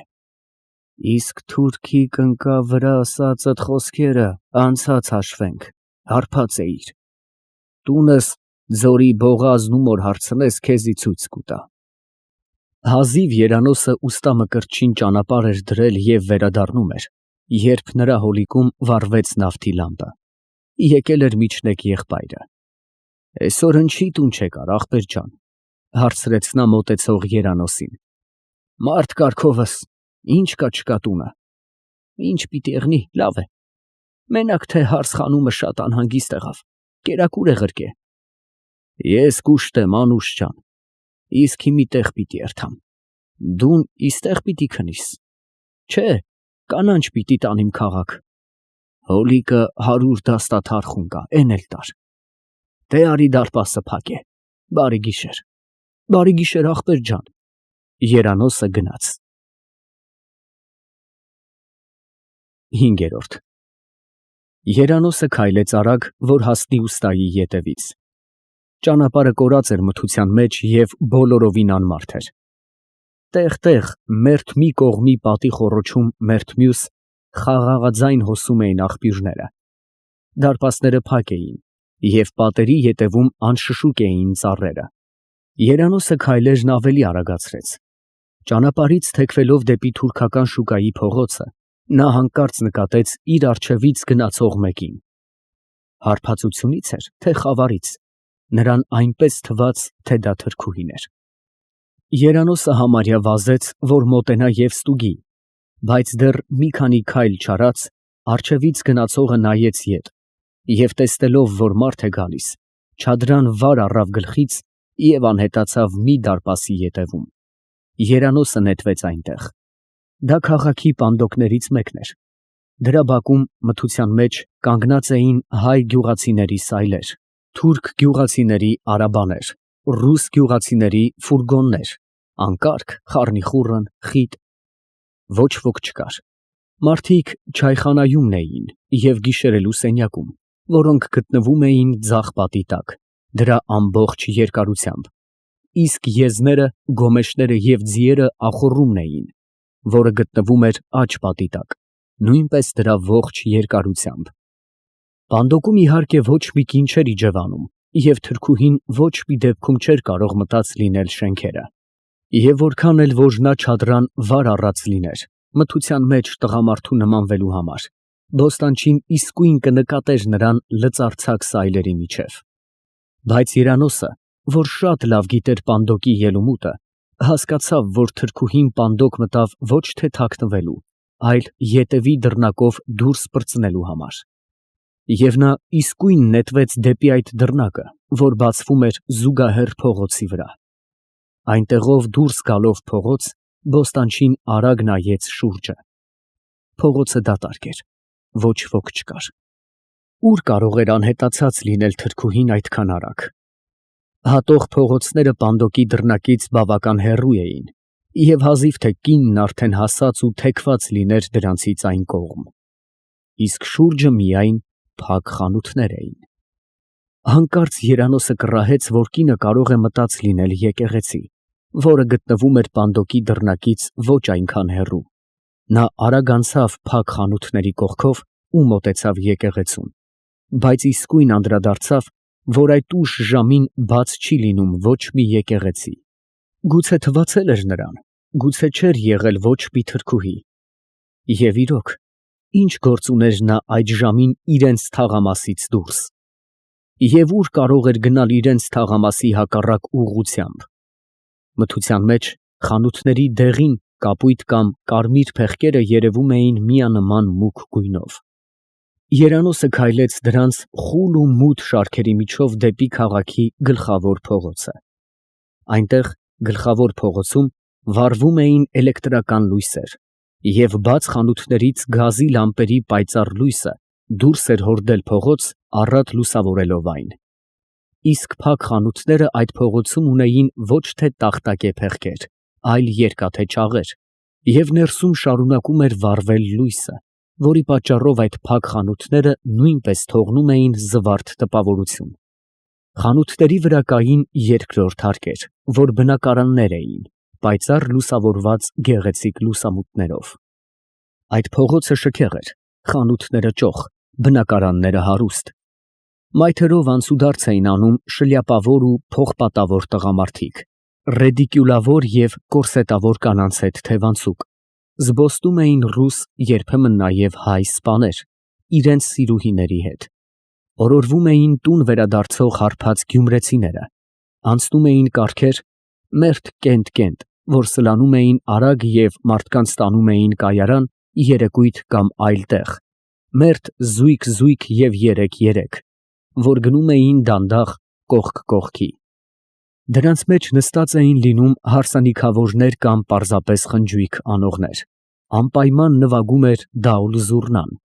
և բացականչում էր կառքի մեջ կանգնած մեկը, թափահարելով մի ձեռքում բռնած շիշը և մյուսում բաժակը։ Փողոցների խաչկետում կանգնած ոստիկանը բեղերն էր ոլորում բավականությունից, բայց լրջանում էր իսկույն և թշերը ուռեցնելով ծակող սուր ձայնով փչում էր սուլիչը, որպեսզի դադարեցնեն նվագը և բացականչությունները այդ վայելուչ փողոցում։ Երանոսը նայում էր կանանց, թրքուհուն գտնելու հույսով։ Թեև նա միայն մի անգամ էր տեսել նրա դեմքը, և այն էլ ընդամենը մի քանի վայրկյան, բայց չէր կասկածում, որ իսկույն կճանաչեր նրան։ Իսկ կինը, որ շարունակ չադրայի մեջ փաթաթված, նույնպես մի անգամ էր նայել բոստանչուն, և այն էլ նայել էր իր չափազանց շփոթված վիճակում, այժմ հազիվ թե ճանաչեր նրան, ուստիև բոստանչին վստահ էր, որ կինը խույս չէր տա իրենից, բայց թրքուհին չկար։ Երանոսը, որ մութ փողոցում կնոջ չադրան վար առնելու և խուսափելու ժամանակ չէր կարողացել որոշել նրա հագուստը, այժմ իզուր շտապում էր այս ու այն մենակ կնոջի ետևից և նայում էր նրա դեմքին։ Անցորդները զարմանում էին նրա վրա և երբեմն նույնիսկ վախենում։ Փնտրելով իզուր, նա կտրեց անցավ գլխավոր փողոցի լուսառատ ու բազմամարդ մասը։ Այժմ նրա երկու կողմերում կային միայն մի հարկանի բնակարաններ, որոնց լուսամուտափեղկերը այդ ուշ ժամին արդեն ծածկված էին։ Միայն մի բնակարանի լուսամուտներն էին բաց, և այն էլ հենց որ Երանոսը մոտեցավ, փակվեցին։ Կինը, որ վաղուց էր ելել փեղկերը ծածկելու, վրա բերեց կեռերը և զարմացած նայեց բոստանչուն։ Երանոսը զգաց, որ հուզված կամ շփոթված տեսք ունի և զգաստացավ։ Դիմացը ձորի բողազն էր, և ուստա Մկրտչի տունը հավանաբար հեռու չէր, հարկավոր էր կարգի բերել իրեն։ Երևաց մի կառք առանց ձիերի, կառապանի դռան առջև կանգնած։ Մի դարպասի դռնակից դուրս ելան երկու մարդ, նրանցից մեկը բարի գիշեր մաղթեց մյուսին և գնաց, իսկ մյուսը նորից մտավ ներս և դռնակը փակեց։ Հանդիպեց ու ետ մնաց փողոցի անկյունում կանգնած մի աղբյուր, նույնպես ուստա Մկրտչի կառուցածը։ Լսելի դարձավ ձորի բողազով դեպի քաղաք հոսող Գյումրի չայի մեղմ խշշոցը։ Երանոսի ոտքերի մոտ գետակը մտնում էր կամարակապ գետնուղին և հոսելով տների ու փողոցների տակով դուրս էր գալիս քաղաքի մյուս ծայրը, բոստանները։ Հասնելով գետակի բաց մասին, Երանոսը իր աջ ու ձախ կողմերում, ջրի ափերից մինչև երկնքի բարձր երիզները, տեսավ լանջերի վրա պլպլացող բազմաթիվ կրակներ,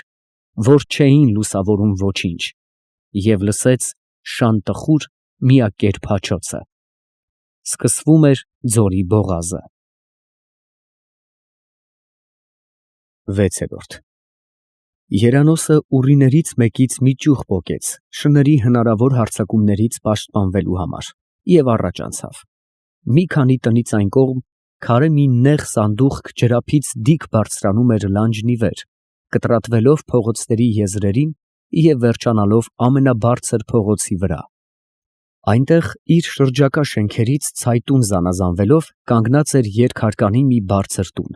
կապույտ ներկած քարաշեն պատերով և ամբողջ երկրորդ հարկի երկարությամբ փայտյա գեղեցիկ ծածկված պատշգամբով։ Տունը պատկանում էր ոսկերիչ Վաղինակին։ Երանոսը գիտեր այդ տունը և բարձրացավ դեպի այն, ուստա Մկրտչի տան տեղը այնտեղից իմանալու համար։ Տան առաջին հարկի մի անկյունը մանրավաճառքի խանութ էր, որ նույնպես պատկանում էր ոսկերիչ Վաղինակին։ Խանութը դեռ բաց էր, և այնտեղ պայծառ լույս կար։ Բոստանչին մտավ։ Վաճառասեղանի ետևում նստած էր ոսկերչի կինը։ «Բարի իրիկուն, հարս աբլա», ողջունեց Երանոսը։ «Աստծու բարին, ախպեր»։ «Ուստա Մկրտչի տունը ո՞րն է»։ Ոսկերչի կինը, իր արժանապատվությունից ցած համարելով այդպիսի հասարակ ուստայի տան տեղն իմանալը, դեմքը ծռմռեց։ «Ես չիտեմ։ Մեր տան դուռը ծեծե, տղիս հարցու, գուցե իմանա»։ Նույն րոպեին խանութ մտավ տղան։ «Վարոս ջան, ուստա Մկրտչի տունը նշանցտու ես ախպորը», դիմեց մայրը նրան։ Վարոսը ոտից գլուխ չափեց բոստանչուն և առանց խանութից դուրս գալու բացատրեց. «Կիչնիս, կերթաս ուղիղ, մինչի ջուխտ աղբուրը, էնտեղից էն կողմ, վրա 4 տունն է»։ Երբ Երանոսը դուրս ելավ խանութից և գնաց, խանութում վառվող մեծ լամպի լուսավորությունից հետո հեռու և մոտիկ պլպլացող կրակները նրան թվացին այնքան մանր, և դրանցով լուսավորվող ձորի բողազը այնքան մութ։ 7 Ուստա Մկրտիչը դուռը բացեց։ «Նես համեցի, Երանոս ախպեր, տունս խո դժվար չգտար»։ «Չէ, ընչի»։ Փոքրիկ նախասենյակում դեմ դիմաց գտնվում էին 2 դռներ։ Ուստան բաց արեց դրանցից մեկը և հյուրի հետ մտավ ներս։ Ներսում նա 2 ձեռքով ետ տարավ դռան կանաչ մահուդե ծանր վարագույրները և նորից կրկնեց. «Համեցի»։ Բոստանչին շափխան դրեց նարդու սեղանի վրա, դռան մոտի անկյունում, և առաջ գնալով նստեց։ «Յա», զարմացավ ուստան, «էդ չեղավ։ Առաջի անգամ աթոռքի վրա նստող ղոնախը վերջի անգամ տանտիրոջ գլխում կնստի։ Համեցի թախտի վրա։ Լավ է, նեղություն մի քաշե, ուստա ջան»։ Ես եմ տանտերը, թե դուն, կատակեց ուստան։ «Իմ տանս մեջ ուրիշի կարգադրություն չեղնի»։ Երանոսը ժպտաց և տեղափոխվեց թախտի վրա։ Հենվեց մութաքաներից մեկին և գրպանից թաշկինակը հանելով սրբեց ճակատը։ «Շուն խո վրա չհասավ»։ «Չէ, լավ պրծա»։ Ուստան գնաց դուրս։ Մնալով մենակ, Երանոսը նայեց շուրջը։ Սենյակի մեջտեղում դրված էր ծալովի մեծ սեղանը, որի մի փեղկը բաց էր։ Սեղանի վարդագույն նախշերով սպիտակ սփռոցի վրա առատ լույս էր հորդում առաստաղից կախված չուգունե լամպը, սպիտակ մեծ լուսամփոփի տակ։ Լուսամփոփից վերև սենյակում հաճելի կիսախավար էր։ 2 լուսամուտների միջև, պատի վրա, չուգունե ոսկեգույն լամպակալով ամրացված էր ևս մի լամպ, որը վառված չէր։ Լուսամուտները ծածկված էին ժանյակավոր սպիտակ վարագույրներով, իսկ անմիջապես ապակիները գունատ կանաչավուն քողով։ Դուռը ծածկված էր կանաչ մահուդե ծանր վարագույրներով։ Դռան մոտի մի անկյունում նարդու սեղանն էր, որի վրա Երանոսը իր գլխարկն էր դրել, մյուս անկյունում կլոր սեղանը, ծածկված ծաղկենկար կարմիր շալով, որի կախ ընկած ծոպերի հետ լուռ խաղում էր կատուն։ Խորքի մի անկյունում դրված էր բուֆետ պահարանը։ Բոլոր պատերը ծածկված էին գորգերով, որոնց վրա խփված էին ընտանեկան լուսանկարներ և այլ նկարներ։ Սենյակում կային ուրիշ շատ առարկաներ, շատ մանր-մունր բաներ, որոնք գեղեցիկ և հաճելի էին դարձնում այն, բայց Երանոսը չզբաղվեց դրանցով։ Ճանապարհին նրան հանդիպած և անհետացած կերպարանքի պատճառով նա դեռ շփոթված էր ու մտածրիվ։ Միջանցքում լսվեց ուստա Մկրտչի ձայնը, որն ինչ֊որ կարգադրություններ էր անում, հետո մեղմ ճռնչաց մյուս սենյակի դուռը։ Երանոսը գրպանից հանեց հորից հիշատակ մնացած սև փայլուն թութունի տուփը, բազմաճառագայթ արևի ոսկեգույն նկարով կափարիչի վրա, և պատրաստվեց ծխախոտ փաթաթել, բայց նույն րոպեին սենյակի դուռը բացվեց ու ծածկվեց։ Կանաչ վարագույրները հանդարտ գնացին աջ ու ձախ, և դրանց միջև ոտից գլուխ նույնպես կանաչագույն հագած երևաց թրքուհին։ Երանոսը ցնցվեց անակնկալից կայծակնահար։ Մի վայրկյան նրան թվաց, թե դա տեսիլ է, կանաչ տեսիլ դռան կանաչ վարագույրների միջև հայտնված։ Սակայն կինն առաջ շարժվեց, և որովհետև Երանոսի հետ դեռ ծանոթ չէր, ապա միայն անցողակի բարևեց գլխով և մոտեցավ պահարանին։ Թե չար ես, խափանվի, ասաց Երանոսը մտքի մեջ, սառած հայացքը կնոջից չկտրելով։ Նա շատ էր լսել, որ հաճախ սատանան հրաշալի թրքուհու կերպարանք առած գալիս է խելքից հանելու մարդկանց, բայց երբեք իր աչքով չէր տեսել այդ և երբեք չէր էլ հավատացել։ Սակայն այժմ ահա նա կանգնած է իր աչքի առաջ, թե հարբածությունից էր թվում այդ նրան, և սենյակում ոչ ոք չկար։ Եթե չար ես, խափանվիր, խափանվիր, բայց եթե մի վայրկյան հնար լիներ ենթադրել, թե դա տեսիլ չէր, այլ ինչ որ հրաշքով թրքուհին ինքն էր, ապա նա չճանաչեց բոստանչուն, որի շփոթմունքը անշուշտ վերագրեց իր անթերի գեղեցկության թողած տպավորությանը։ Նա նոր էր վերադարձել տուն, որովհետև դեռ դրսի հագուստով էր։ Նա հագել էր վառ կանաչ մահուդի երկար ջուբբա, մուգ կանաչ կրծկալով։ Գլուխը ծածկել էր մետաքսե կանաչ թաշկինակով, որի ծայրերը նա թույլ կապել էր ծոծրակի վրա։ Թաշկինակի եզրից ներքև նրա լայն ճակատը ծածկված էր կանաչ թավիշե ճակատակալով, թանթանայով, որը զարդարված էր բազմագույն շալե թելերի քմահաճ շաղ եկած մանր կտորտանքով, և որի երկու ծայրերը քունքերի վրա վերջանում էին երկու ուռուցվածքներով։ Թանթանայից ներքև դրա ողջ երկայնքով գնում էին մարգարիտների մի քանի շարքեր, իսկ դրանցից ներքև երկու շարք ոսկեդրամ, յուրաքանչյուր շարքում այնքան խիտ իրար վրա շարած ոսկիներով, որ դրանցից ամեն մեկը հազիվ էր երևում մի նեղ կիսալուսնով։ Քունքերի մոտ ոսկու համահավասար շարքերի ծայրերին կախվել էին երկու մեծ ոսկեդրամ, իսկ ճակատի մեջտեղում ավելի մեծը։ Գյումրուհու այդ ողջ գլխազարդը ծածկել էր նրա ճակատի միայն վերին մասը, ոսկիների և հոնքերի միջև թողնելով ճակատի մի հրաշալի նեղ շերտ։ Կնոջ վզից ոսկե նուրբ շղթայով կախված էր մի փոքրիկ ժամացույց, նույնպես ոսկե։ Շղթան շատ երկար էր, և կինը մի քանի անգամ այն փաթաթել էր իր բարձր սպիտակ պարանոցի շուրջը։ Այժմ, երբ նա խոնարհվել էր դեպի պահարանը, ժամացույցը կախ էր ընկել և ճոճվում էր։ Երբ նա շարժում էր գլուխը, նրա գլխի մետաքսե թաշկինակը հուրհրատում էր մերթ կանաչ, մերթ կապույտ փաղփաղյունով։ Ուշքի գալով Երանոսը սկսեց տրամաբանել. դե իհարկե, դա ուստամկրտչի կինն էր, որ սենյակ էր մտել գործով, միայն թե նա չափազանց նման էր թրքուհուն։ Իսկ թե հանկարծ սա թրքուհին ինքն է, անցավ Երանոսի մտքով և նա սարսափեց։ Մեծ է զորությունդ, Աստված, այս ինչ մեղավոր մտքեր են անցնում նրա գլխով։ Վաղը նա կգնա 7 վերք Աստվածածնի եկեղեցին, 7 մոմ կվառի, 77 մոմ կվառի իր պղտոր մտքերի մեղքը քավելու համար։ Ինչպես կարող է ուստա մկրտչի ընտանեկան սուրբ հարկի տակ ապրող անբիծ կինը լինել նույն այն թրքուհին։ Չէ՞ որ եթե այդ այդպես է, ուրեմն նա թրքուհի է ձևանում և թուրքական թաղամաս է գնում անհասկանալի և անհավատալի գործերի համար։ Մեղա, մեղա քեզ Աստված։ Բայց ինչու նստել տարակուսել ու մեղանչել։ Երանոսը կարող է ջուր խնդրել նրանից և փոխանակ դիմելու հայերեն քուր բառով դիմել թուրքերեն բաջի բառով։ Եթե բաջի խոսքի վրա կինն ինքն իրեն մատնեց, ուրեմն մեղա, մեղա քեզ Աստված, հանիր այդ կասկածը Երանոսի սրտից և թույլ մի տա նրան ստուգել իր մեղավոր միտքն ու այդպիսով ավելի մեղանչել։ Կինը պահարանի մոտ վերջացրեց իր գործը և ետ դարձավ։ Երբ նա անցավ Երանոսի մոտով, Երանոսը հազիվ կարողացավ տիրապետել իր հարբած ուղեղին, չկտրելու համար նրա առաջը, ինչպես ցերեկով, և չբղավելու բաջի։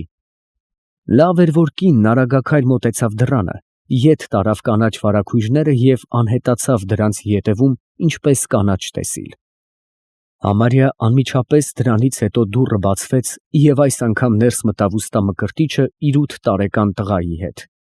Երանոս աղբեր, ծանոթացի ժառանգիս հետ, իմ ամենաբանցր, ամենավենձ աղբուրիս հետ, գալուստ, ձեռքդ տու հորեղբայրին, այ այդպես։ Հիմի Երանոս աղբեր, ես հաստատ գիտեմ, որ դու լավ մարդ ես, իմ գալուստս մինչի հիմի հեչ մի գեշ մարդում ձեռք չէ տվել, քովը չէ գնացել, իմ անմեղ երեխիս հոգին իմ որոշիչ աստղս է։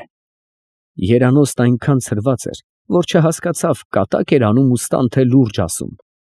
Նա նայեց երեխային և շոյեց նրա գլուխը։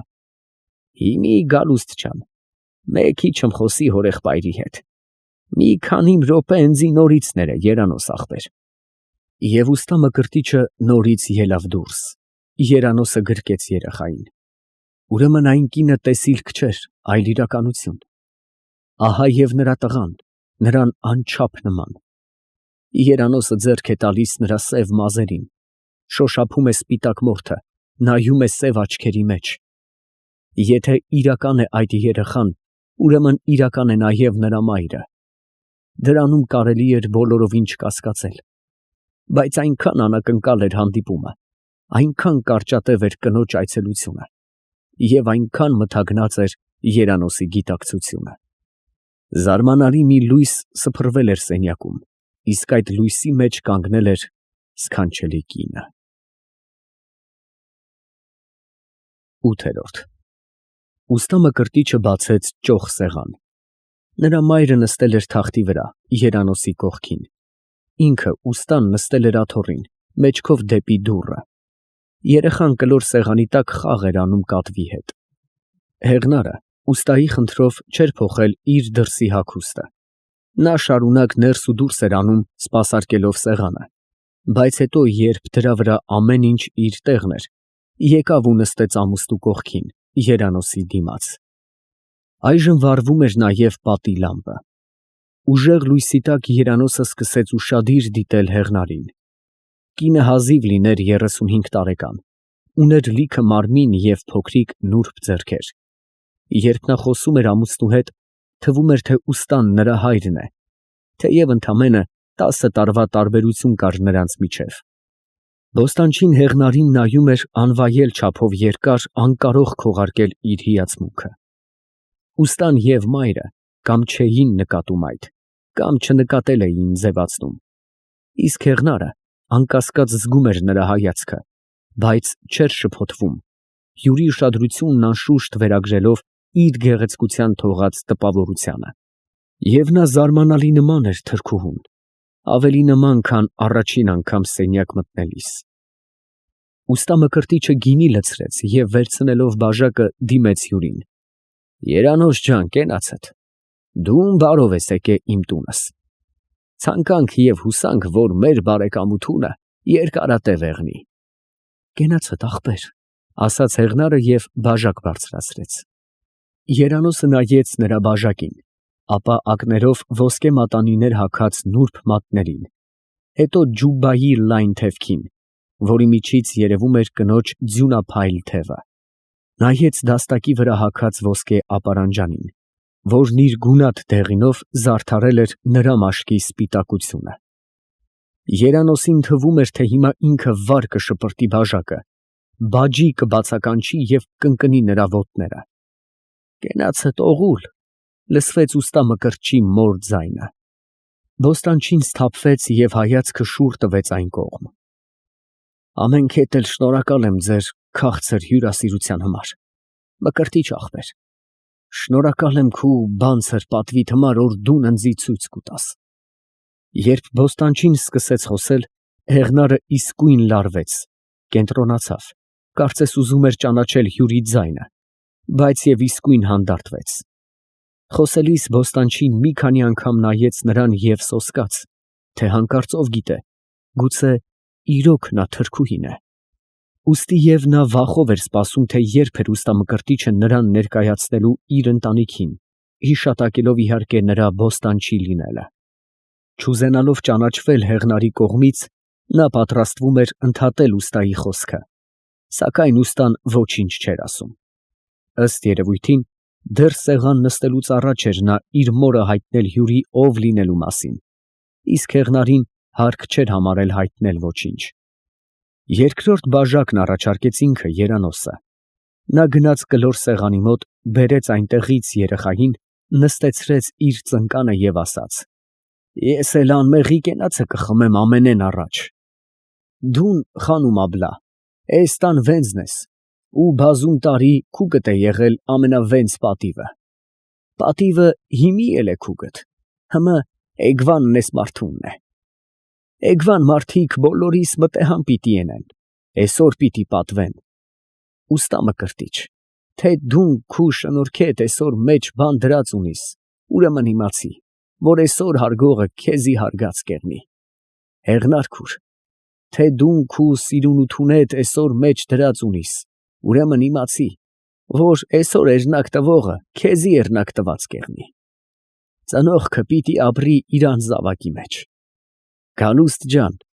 ես քու անվանդ միտքն ասեմ քեզի, հմը մտեհան չենես։ Գալուստ էտեն է, օր պիտի գա։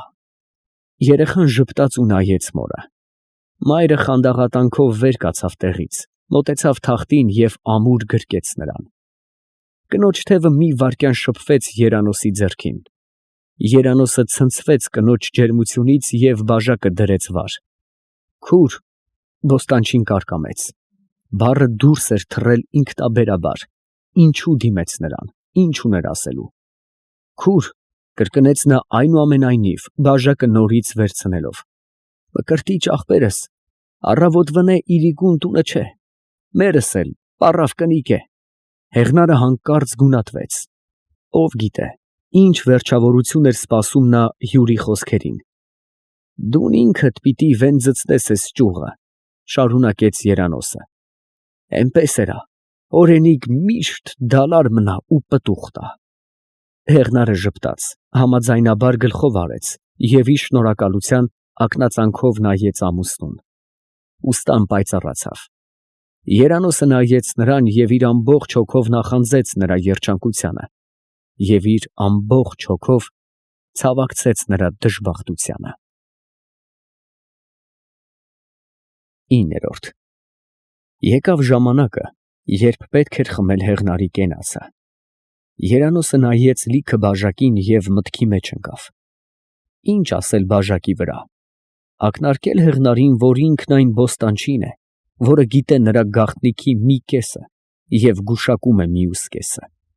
Կամ գուցե հասկացնել տալ ուստամկրտչին, որ նրա կինն ունի մի սոսկալի գաղտնիք, չլսված ու չտեսնված մի մութ պատմություն։ Բայց ինչպես։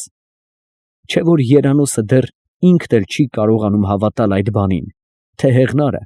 մի կաթիլ ջրի պես նման է թրքուհուն։ Կարող է պատահել, որ դա հրաշք է։ Հրաշքն ավելի է հավատալի, քան այդպիսի չլսված խայտառակությունը։ Իսկ ինչպես հավատալ հրաշքի հիմա, երբ ողջ կյանքում ոչ տեսել ես, ոչ հավատացել։ Գուցե ստուգելը ավելի լավ է։ Սակայն այդ միտքը նորից սարսափեցրեց Երանոսին։ Եվ դեռ ոչ մի որոշում չընդունած, նա վերցրեց բաժակն ու ոտքի կանգնեց։ Մի րոպե մնաց լուռ, աչքերը փակ, ապա շշնջաց. ընտանիքի պատիվը սուրբ է, հմը սերն էլ է սուրբ, որն է ավելի սուրբ, Աստված գիտե։ Ով ընտանիքի պատվի համար իրան սերը սպանե, իրան կսպանե։ Ով սիրու համար ընտանիքի պատիվը սպանե, ընտանիքը կսպանե։ Տա Աստված, որ ամեն տեղ ընտանիքն ու սերը իրար բռնեն, իրար հետ եղնին։ Ուստա մկրտիչը բոստանչուն լսում էր մեծ գոհունակությամբ։ Նրա մայրը նույնպես գլխի մերթընդմերթ շարժումներով տալիս էր Երանոսին իր հավանությունը։ Ընտանիքի պատիվը արհեստավորի պես է, շարունակեց Երանոսը։ Արհեստավորի ճակտի պես բաց է, սրտի պես ազնիվ, ձեռքի պես հալալ։ Երանոսը հարգանքով լի հայացք գցեց ուստայի կողմը, լռեց մի վայրկյան, ապա շարունակեց. հմը սերը թուրքի կնկապես է։ Հեղնարը կայծակի արագությամբ գունատվեց և ողջ մարմնով սպասողականորեն ձգվեց դեպի հյուրը։ Թուրքի կնկապես, սերն էլ չադրի տակ է, օր ոնչ տեսնել է կարելի, ոնչ իմանալ։ Ոչ ոք չէր նկատել հեղնարի գունատվելը։ Երանոսի վերջին խոսքերից հետո տեսնելով, որ թուրքի կնոջ հիշատակությունն իրեն չէր վերաբերում, այլ միայն համեմատության համար էր, հեղնարը հանգստացավ և սկսեց խաղալ երեխայի մազերի հետ։ Ուստա Մկրտիչ, դիմեց բոստանչին նրան, դուն իմ վենձ ախպերս ես, թե ըսածիս մեջ սխալմունք ենեմ, ներող եղի։ Հմը, ինչքան որ իմ խելքս կհասնի, ես իսպես գիտեմ։ Տղամարդն ընտանիքի սյունն է, իսկ կնիկը երդիքը։ Սյունն իրան գլխու վրա պիտի պահե երդիքը։ Հմը երդիքն էլ պիտի արգիլե,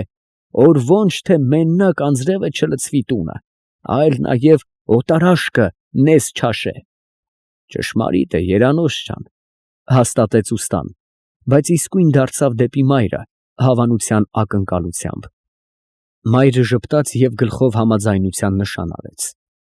Երանոսը կտրուկ դարձավ դեպի հեղնարը, բարձրացրեց բաժակը և ասաց. «Կենացդ, բաջի»։ Մի ուժեղ ճիչ խռովեց սեղանի խաղաղությունը։ Ուստան նետվեց դեպի կինը։ Երանոսը վար գցեց չդատարկված բաժակը։ Ուստայի մայրը թախտից արագ իջավ վար, ոտքը շփոթված քսքսելով հատակի վրա, շոշափեց գտավ բաբուջները, հագավ և նույնպես մոտեցավ հեղնարին։ Երեխան կանգնել էր մոր մոտ և նայում էր զարմացած։ Անհանգիստ մի եղնի, Երանոս, դիմեց ուստա Մկրտիչը նրան։ Կանցնի, հես մե ամիսը մե, որ հեղնարս իսպես է, մեկ կճչա ու գույնը կգցե, վախեցած կերևնա, նստի, ես հիմի կուքամ։ Նա չափազանց մեղմ ու զգույշ բռնեց կնոջ ուսերից, վեր բարձրացրեց նրան և տարավ։ Դռան մոտից նա ետ նայեց մորը, որ նույնպես գնում էր երեխայի հետ։ Էրթանք, մայրիկ, վախը բռնե։ Դատարկված սենյակում մենակ մնացած Երանոսը նորից լսեց ննջասենյակի դռան ձայնը, որից հետո ամեն ինչ լռեց։ Կատուն անշշուկ անցավ հատակին փռված գորգի վրայով, գնաց նստեց դրա մի անկյունում և աչքերը կիսախուբ սկսեց մտածել։ Երբ ուստա Մկրտիչը նորից մտավ սենյակ, Երանոսը արդեն ծածկել էր շափխան։ Ո՞ւր ախպեր։ Էրթամ ուստա ջան,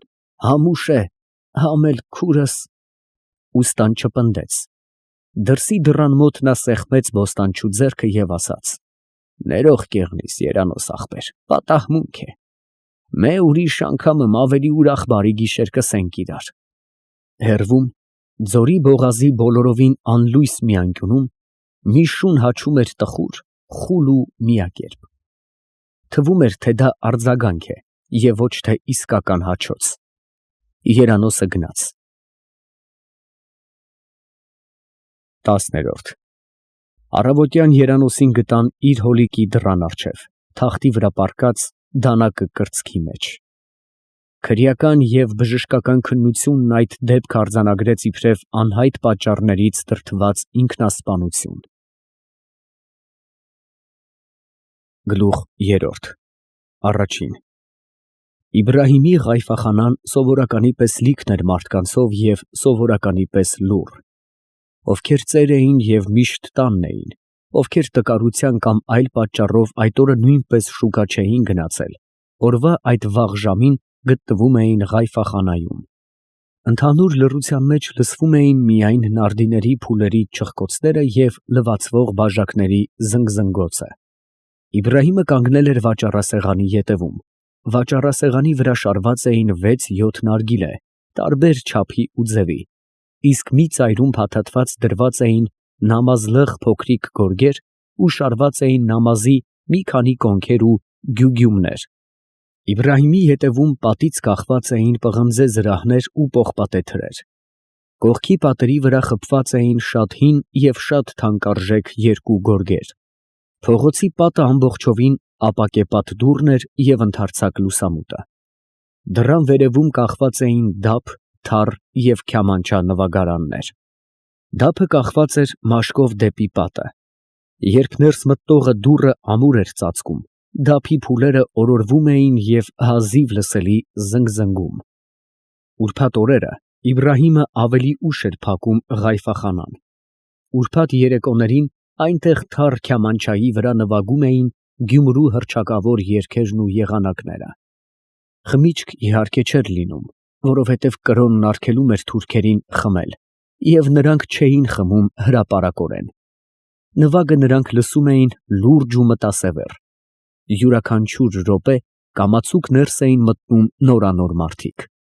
Իսկ այժմ, սովորական օրվա առավոտյան, ժամանակը անցնում էր դանդաղ, և այլևս ոչ ոք ներս չէր մտնում։ Սակայն, երբ կեսօր եղավ և փողոցում դիմացի պատը ողողվեց արևի պայծառ լույսով, դուռը բացվեց ու ներս մտավ մոլլան։ Նա շտապ և անցողակի պատասխանեց բոլոր բարևներին, արագ գնաց խորքը և նստեց անկյունում դատարկ սեղանի մոտ։ Նա մոռացավ հանել իր բաբուջները, որոնք հատակի գորգի վրա թողեցին փոշու նկատելի հետքեր։ Այդ նշանակում էր, որ մոլլան հուզված էր արտասովոր հուզումով, որպեսզի չէր պատահել նրա հետ վաղուց ի վեր։ Նստելով աթոռին, նա մի ոտքը գցեց մյուսի վրա և անհանգիստ սկսեց շարժել կախ ոտքի թաթը։ Նրա փափուկ երեսով և նույնպիսի տակով ոտնամանները, մասերը, կիթռոնի կեղևի նման դեղին ու խորթուբորդ, այնքան պիրկ էին հագտվել ոտքերի վրա և ոտքերի ձևն ընդունել, որ թվում էր, թե մոլլան նստել էր կոճերից հետ բոբիկ, հինայով ներկված թաթերով ու ներբաններով։ Մոլլայի բաբուջը, մասի վրա հագնվող ոտնամանը, որն իրենից ներկայացնում էր հաստ ներբան, միայն քթի ամենածայրում երեսի փոքրիկ կաշվով, այժմ կախվել էր նրա մատներից։ Մի քիչ ժամանակ ճոճելով բաբուջն այդպես, մոլլան վեր կացավ և հուզված քայլեց, ձեռքից կախված համրիչը արագ քաշելով։ Յուրաքանչյուր քայլափոխին բաբուջների ներբանները չրմփալով ապտակում էին նրա մաս ոտնամանների մեկ մի կրունկին, մեկ մյուսին։ Իբրահիմը մոտեցավ մոլլային։ «Տեսակը ես, մոլլա»։ Թեև ամառ էր, բայց մոլլան իր ուսերի վրա շալ էր գցել։ Նա կանգ առավ, ձգեց շալի ծայրը, բայց ոչինչ չասաց։ Բարձրահասակ ու նիհար, նա նայեց ներքև, դեպի Իբրահիմի հարցական հայացքը։ «Հը», պնդեց Ղայֆաջին։ «Մեծ հայ եմ, ասաց մոլլան ու վերադարձավ իր տեղը անկյունում։ Իբրահիմը լցրեց թեյը և տարավ։ Չնայած որ նա շատ էր հետաքրքրվում մոլլայի անհանգստությամբ և շտապում էր պատճառն իմանալ, բայց դարձյալ չմոռացավ թեյը լցնել դանդաղ, զգույշ, իրան հատուկ վարպետությամբ։ Նախ բաժակի կեսից մի քիչ ավելին լցրեց ջուրը, ապա գույնը այնքան ճարտար, որ այն մնաց ջրի երեսին, առանց խառնվելու ջրի հետ։ «Նստի», շշնջաց մոլլան, երբ Իբրահիմը բաժակը դրեց նրա սեղանին և ձևացրեց, թե ուզում է հեռանալ։ «Նստի ու լսե։ Էն ո՞վ է այնտեղ, Հաջի Քյարի՞մն է»։ «Հաջի Քյարիմ»։ Սպիտակահեր, բայց առույգ մի ծերունի մոտեցավ մոլլայի սեղանին և նույնպես նստեց։ «Հաբիբեն»։ Մոլլան մի վայրկյան ընդմիջում տվեց և նայեց իր սեղանակիցներին։ Նրանք ծայր աստիճան լարվեցին։ «Հաբիբեն սիրական ունի»։ «Ի՞նչ», բացականչեց Հաջին։ «Սուս», զգուշացրեց Իբրահիմը, բայց արդեն մի քանի սեղանների մոտ ընդհատվեցին նարդու փուլերի չխկոցները, և մի քանի հասակավոր մարդիկ, տեղերից վեր կենալով, մոտեցան մոլլայի սեղանին։ «Աթոռքներդ մոտ քաշեք, նստեք», ասաց մոլլան նրանց։ «Հաբիբեն սիրական ունի», մռնչաց Հաջին, պատասխանելով հավաքվածների հարցական հայացքներին։ «Սիրակա՞ն», հարցրեց մարդկանցից մեկը, գործնական ու հանգիստ, և սկսեց ծխախոտ փաթաթել։ «Լավ չէ, մեր բոլորի անունը կսևցնե»։ «Սպանել է հարկավոր», վրդովվեց տաքարյուն Հաջին։ «Մենակ սպանելը քիչ է, խայտառակենել է հարկավոր»։ «Ամենեն լավն են կեղնի, որ քյաբինենք իրար հետ, վերջանա էրթա»։ Ոչ լուրջ առաջարկեց նույն գործնական մարդը և ծխախոտը վառեց։ «Ուրտից օր եկել է, թող ինտեղ էլ էրթա», ատամների արանքից բաց թողեց Իբրահիմը։ «Վռնդենք Հաբիբեին, մենք մեր ձեռքերը արունքի մեջ չենք թաთხե»։ Հանկարծ համարյա միանգամից բոլորը մտածեցին այն մասին, թե ով է վայելում այդ չքնաղ կնոջը, որի աչքերի մասին հրաշքներ էին պատմում։ Իրենց թաղամասի որ տղամարդուն է վիճակվել այդ երջանկությունը։ Եվ համարյա նույնպես միանգամից բոլորը դիմեցին մոլլային։ Իսկ ո՞վ է սիրականը։ Մոլլան սառած թեյը հրեց մի կողմ, համրիչը, որ ջղայնաբար քաշում էր մինչ այդ, դրեց սեղանին և սկսեց խաղալ դրա հատերի հետ։ Մի քիչ հետո գլուխը վեր առնելով նա հայտնեց. Հաբիբեի սիրականը։ Մարդիկ այնպես նայեցին, կարծես ուզում էին դեռ կես ճանապարհին բռնել մոլլայի խոսքերը։ Հաբիբեի սիրականը հայ է, բարձրացավ աննկարագրելի աղմուկ։ Յուրաքանչյուր այնպես զգաց, թե Հաբիբային խլեցին իրենից։ Կսպանենք մարգարեի միրուքը վկա, ով իրավունք ունի մեր կնկան։ Կսպանենք մարգարեի դրոշակը վկա, ով իրավունք ունի մեր ապրանքին։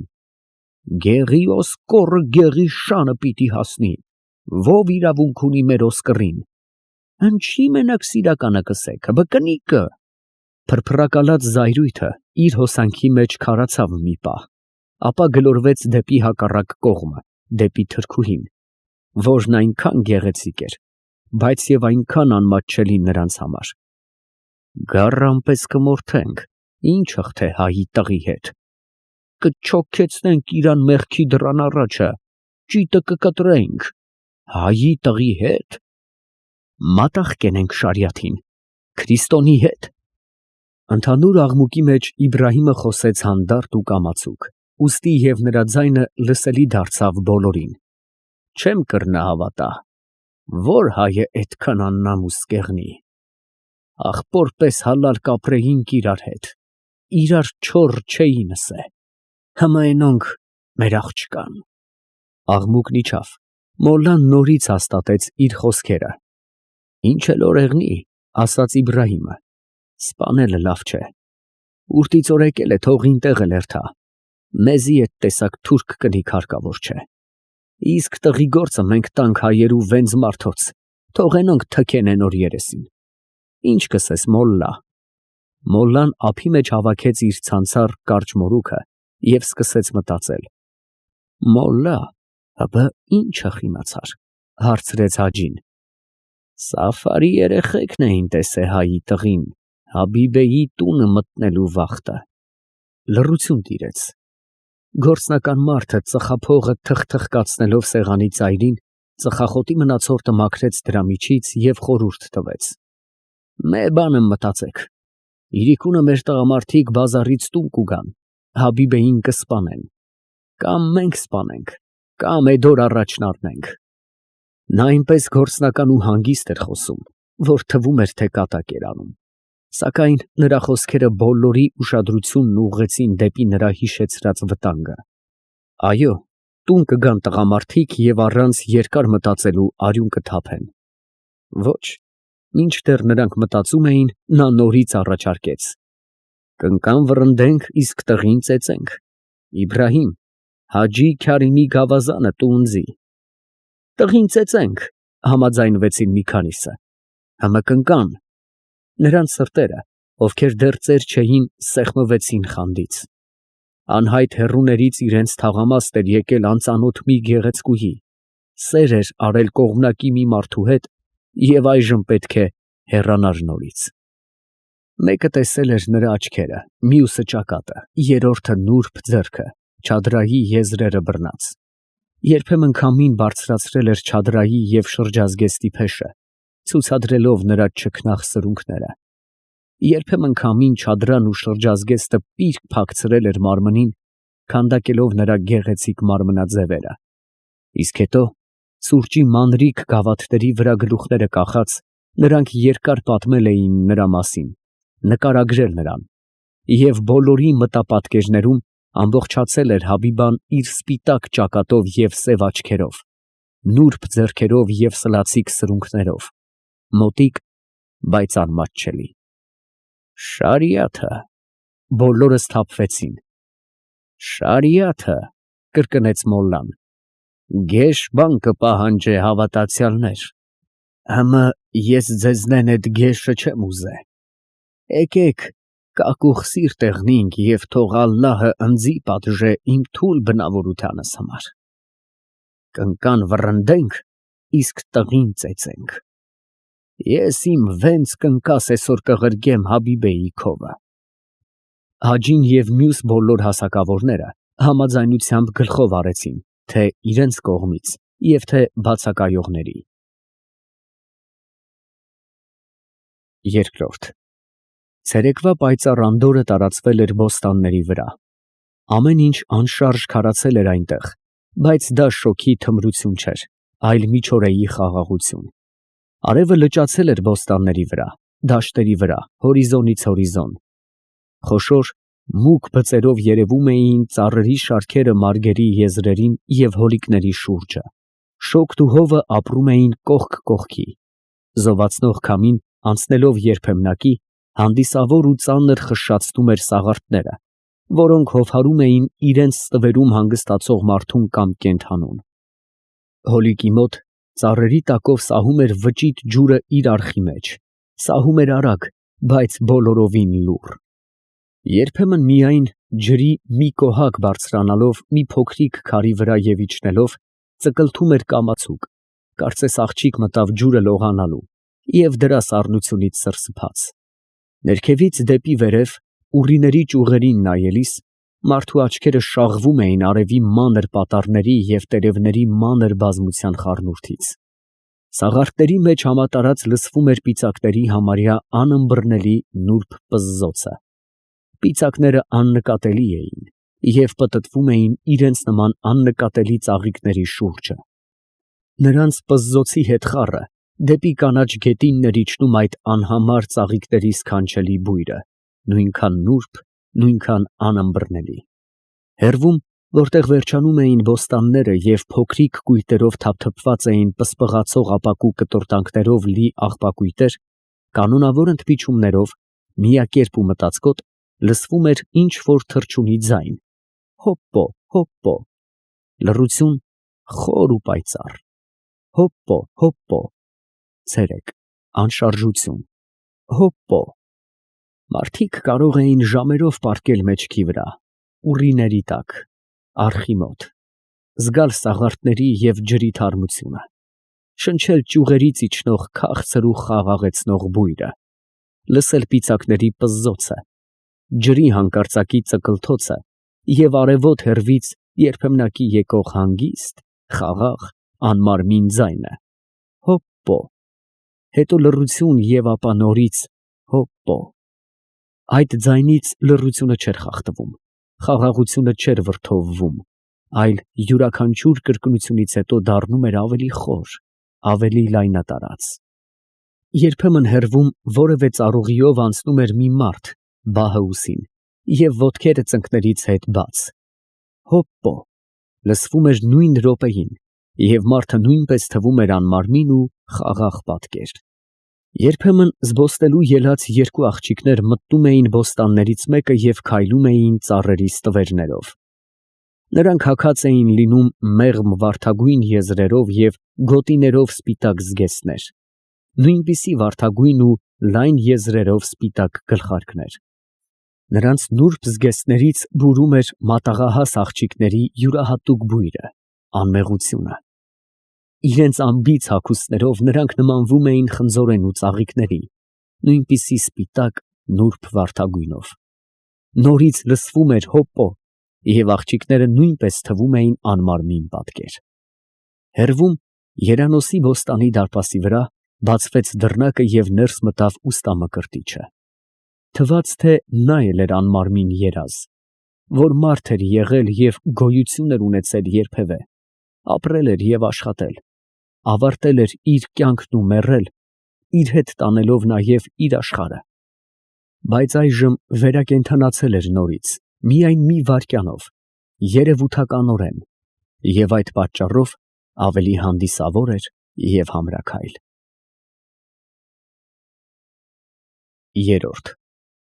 Ուստամկրտիչը մոտեցավ հոլիկին։ Հեռու մարգերից մեկում երանոցի միջտեկ եղբայր գեղամը բահը խրեց հողի մեջ և շտապեց դեպի նա։ Հոլիկի ետևից նախ նայեց, ապա մոտեցավ երանոցի կինը, որն այնտեղ զբաղված էր կանաչեղենի դաստաներ կապելով։ «Բարև քուր, Բարև եղբայր։ Ուստան Երանոսի ընտանիքի հետ ծանոթացել էր դեռ բոստանչու թաղման օրը, ուստի և նայելով աջ ու ձախ հարցրեց. «Ըբը մանանս ուր է»։ «Բարև ուստա ջան», ասաց գեղամը տեղ հասնելով։ «Աստծու բարին օղուլ, մանանս ուր է»։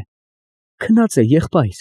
ասաց կինը, գլխով անելով դեպի արխի եզրերին շարված սաղարթախիտ ուռիները։ Ուստան աչքերով փնտրեց, նկատեց աղջկան և քայլերն ուղղեց դեպի նա։ Կինն ու գեղամը հետևեցին ուստային։ Մանանը պառկել էր կանաչի վրա։ Նրա ծնկները թաղվել էին խիտ բուսած սպիտակ մանր ծաղիկների մեջ։ Նա մի թևը դրել էր գլխի տակ, մյուսը երկարել էր կանաչի վրա, ձեռքում մի քանի ծաղիկներ պահած։ Նրա սև մազերը վերջանում էին խոշոր կլորիկ խոպոպներով։ Մազերին կապված էր լայն, պայծառ կարմիր ժապավեն։ Ուստան նայեց նրան սիրով և գուրգուրանքով և ուզում էր կռանալ դեպի նա, երբ իր ետևում լսեց կնոջ հեծկլտոցը և արագ ետ շրջվեց։ Քուր, որբու անտեր մնաց։ Քուր, ասպաց ողորմած է։ Սաղ մնան հորըղ պրտինքը, սաղ մնաս դու, աշկերտ սրբե։ Միլա, հարս խանում ջան, գուրգուրեց գեղամը, խելոք ու մտածկոտ աչքերով։ Ախպերս էդ բանը չպիտի եներ։ Հմը միլա։ Ուստա մկրտիչը թեքվեց դեպի գետին, վերցրեց այնտեղից աղջկան, գրկեց, տարավ դեպի հոլիկ։ Նստեց պատի տակ դրված թախտի վրա, ուշադիր նայեց դեռ քնած երեխային և համբուրեց ճակատը։ Վեցը թամմավ, ձմեռը թամմավ, եղբայր։ Մեղ խորուրդ մեմերը, ասաց ուստան աղջկան գրկից բաց չթողնելով։ Դուն էլ լավ լսե գեղամ, հիմի դուն ես տան գլխավորը։ Կինը նստեց, գեղամը շարունակեց պատկառանքով կանգնած մնալ ուստայի առջև։ Ուստան մտածեց, հետո երբ ուզում էր սկսել, հանկարծ փոխեց հանգամանորեն խոսելու իր մտադրությունը։ Նորից համբուրեց երեխային, հանձնեց մորը և ասաց. Ծաղկի պես պահե հարսիս, քուր։ Կինը շառագունեց, արագ նայեց երեխային, ապա խանդաղատանքով և ամուր համբուրեց։ Երեխան արթնացավ, մազերը ետ տարավ ճակատից, ժպտաց, փորձեց հասկանալ, թե որտեղ է ինքը։ Գեղամ, խիստ ձայնով դիմեց ուստան տղային։ Աղջկաս մազին դիպնող չեղնի, էնպես էրա որ ծաղիկս դալար մնա։ Գեղամը մտածեց մեծավարի, ապա ի նշան համաձայնության գլուխը խոնարհելով ասաց. Թող քու կամքը տեղնի, ուստա ջան։ Դուն են տեսակ վենց պատիվ կենես մեզի, օրել մենք ինչ կռնանք ասել։ Քուր, ուստան հարցական նայեց կնոջը։ Տեքրոջս խոսքն իմ օրենքս է, եղբայր։ Սրտինդ ըսա, քուր, ցարն էլ է մեր օրենքը։ Համը մեր սրտի նոր հարցնես։ Խոսք չկա բերանս, եղբայր,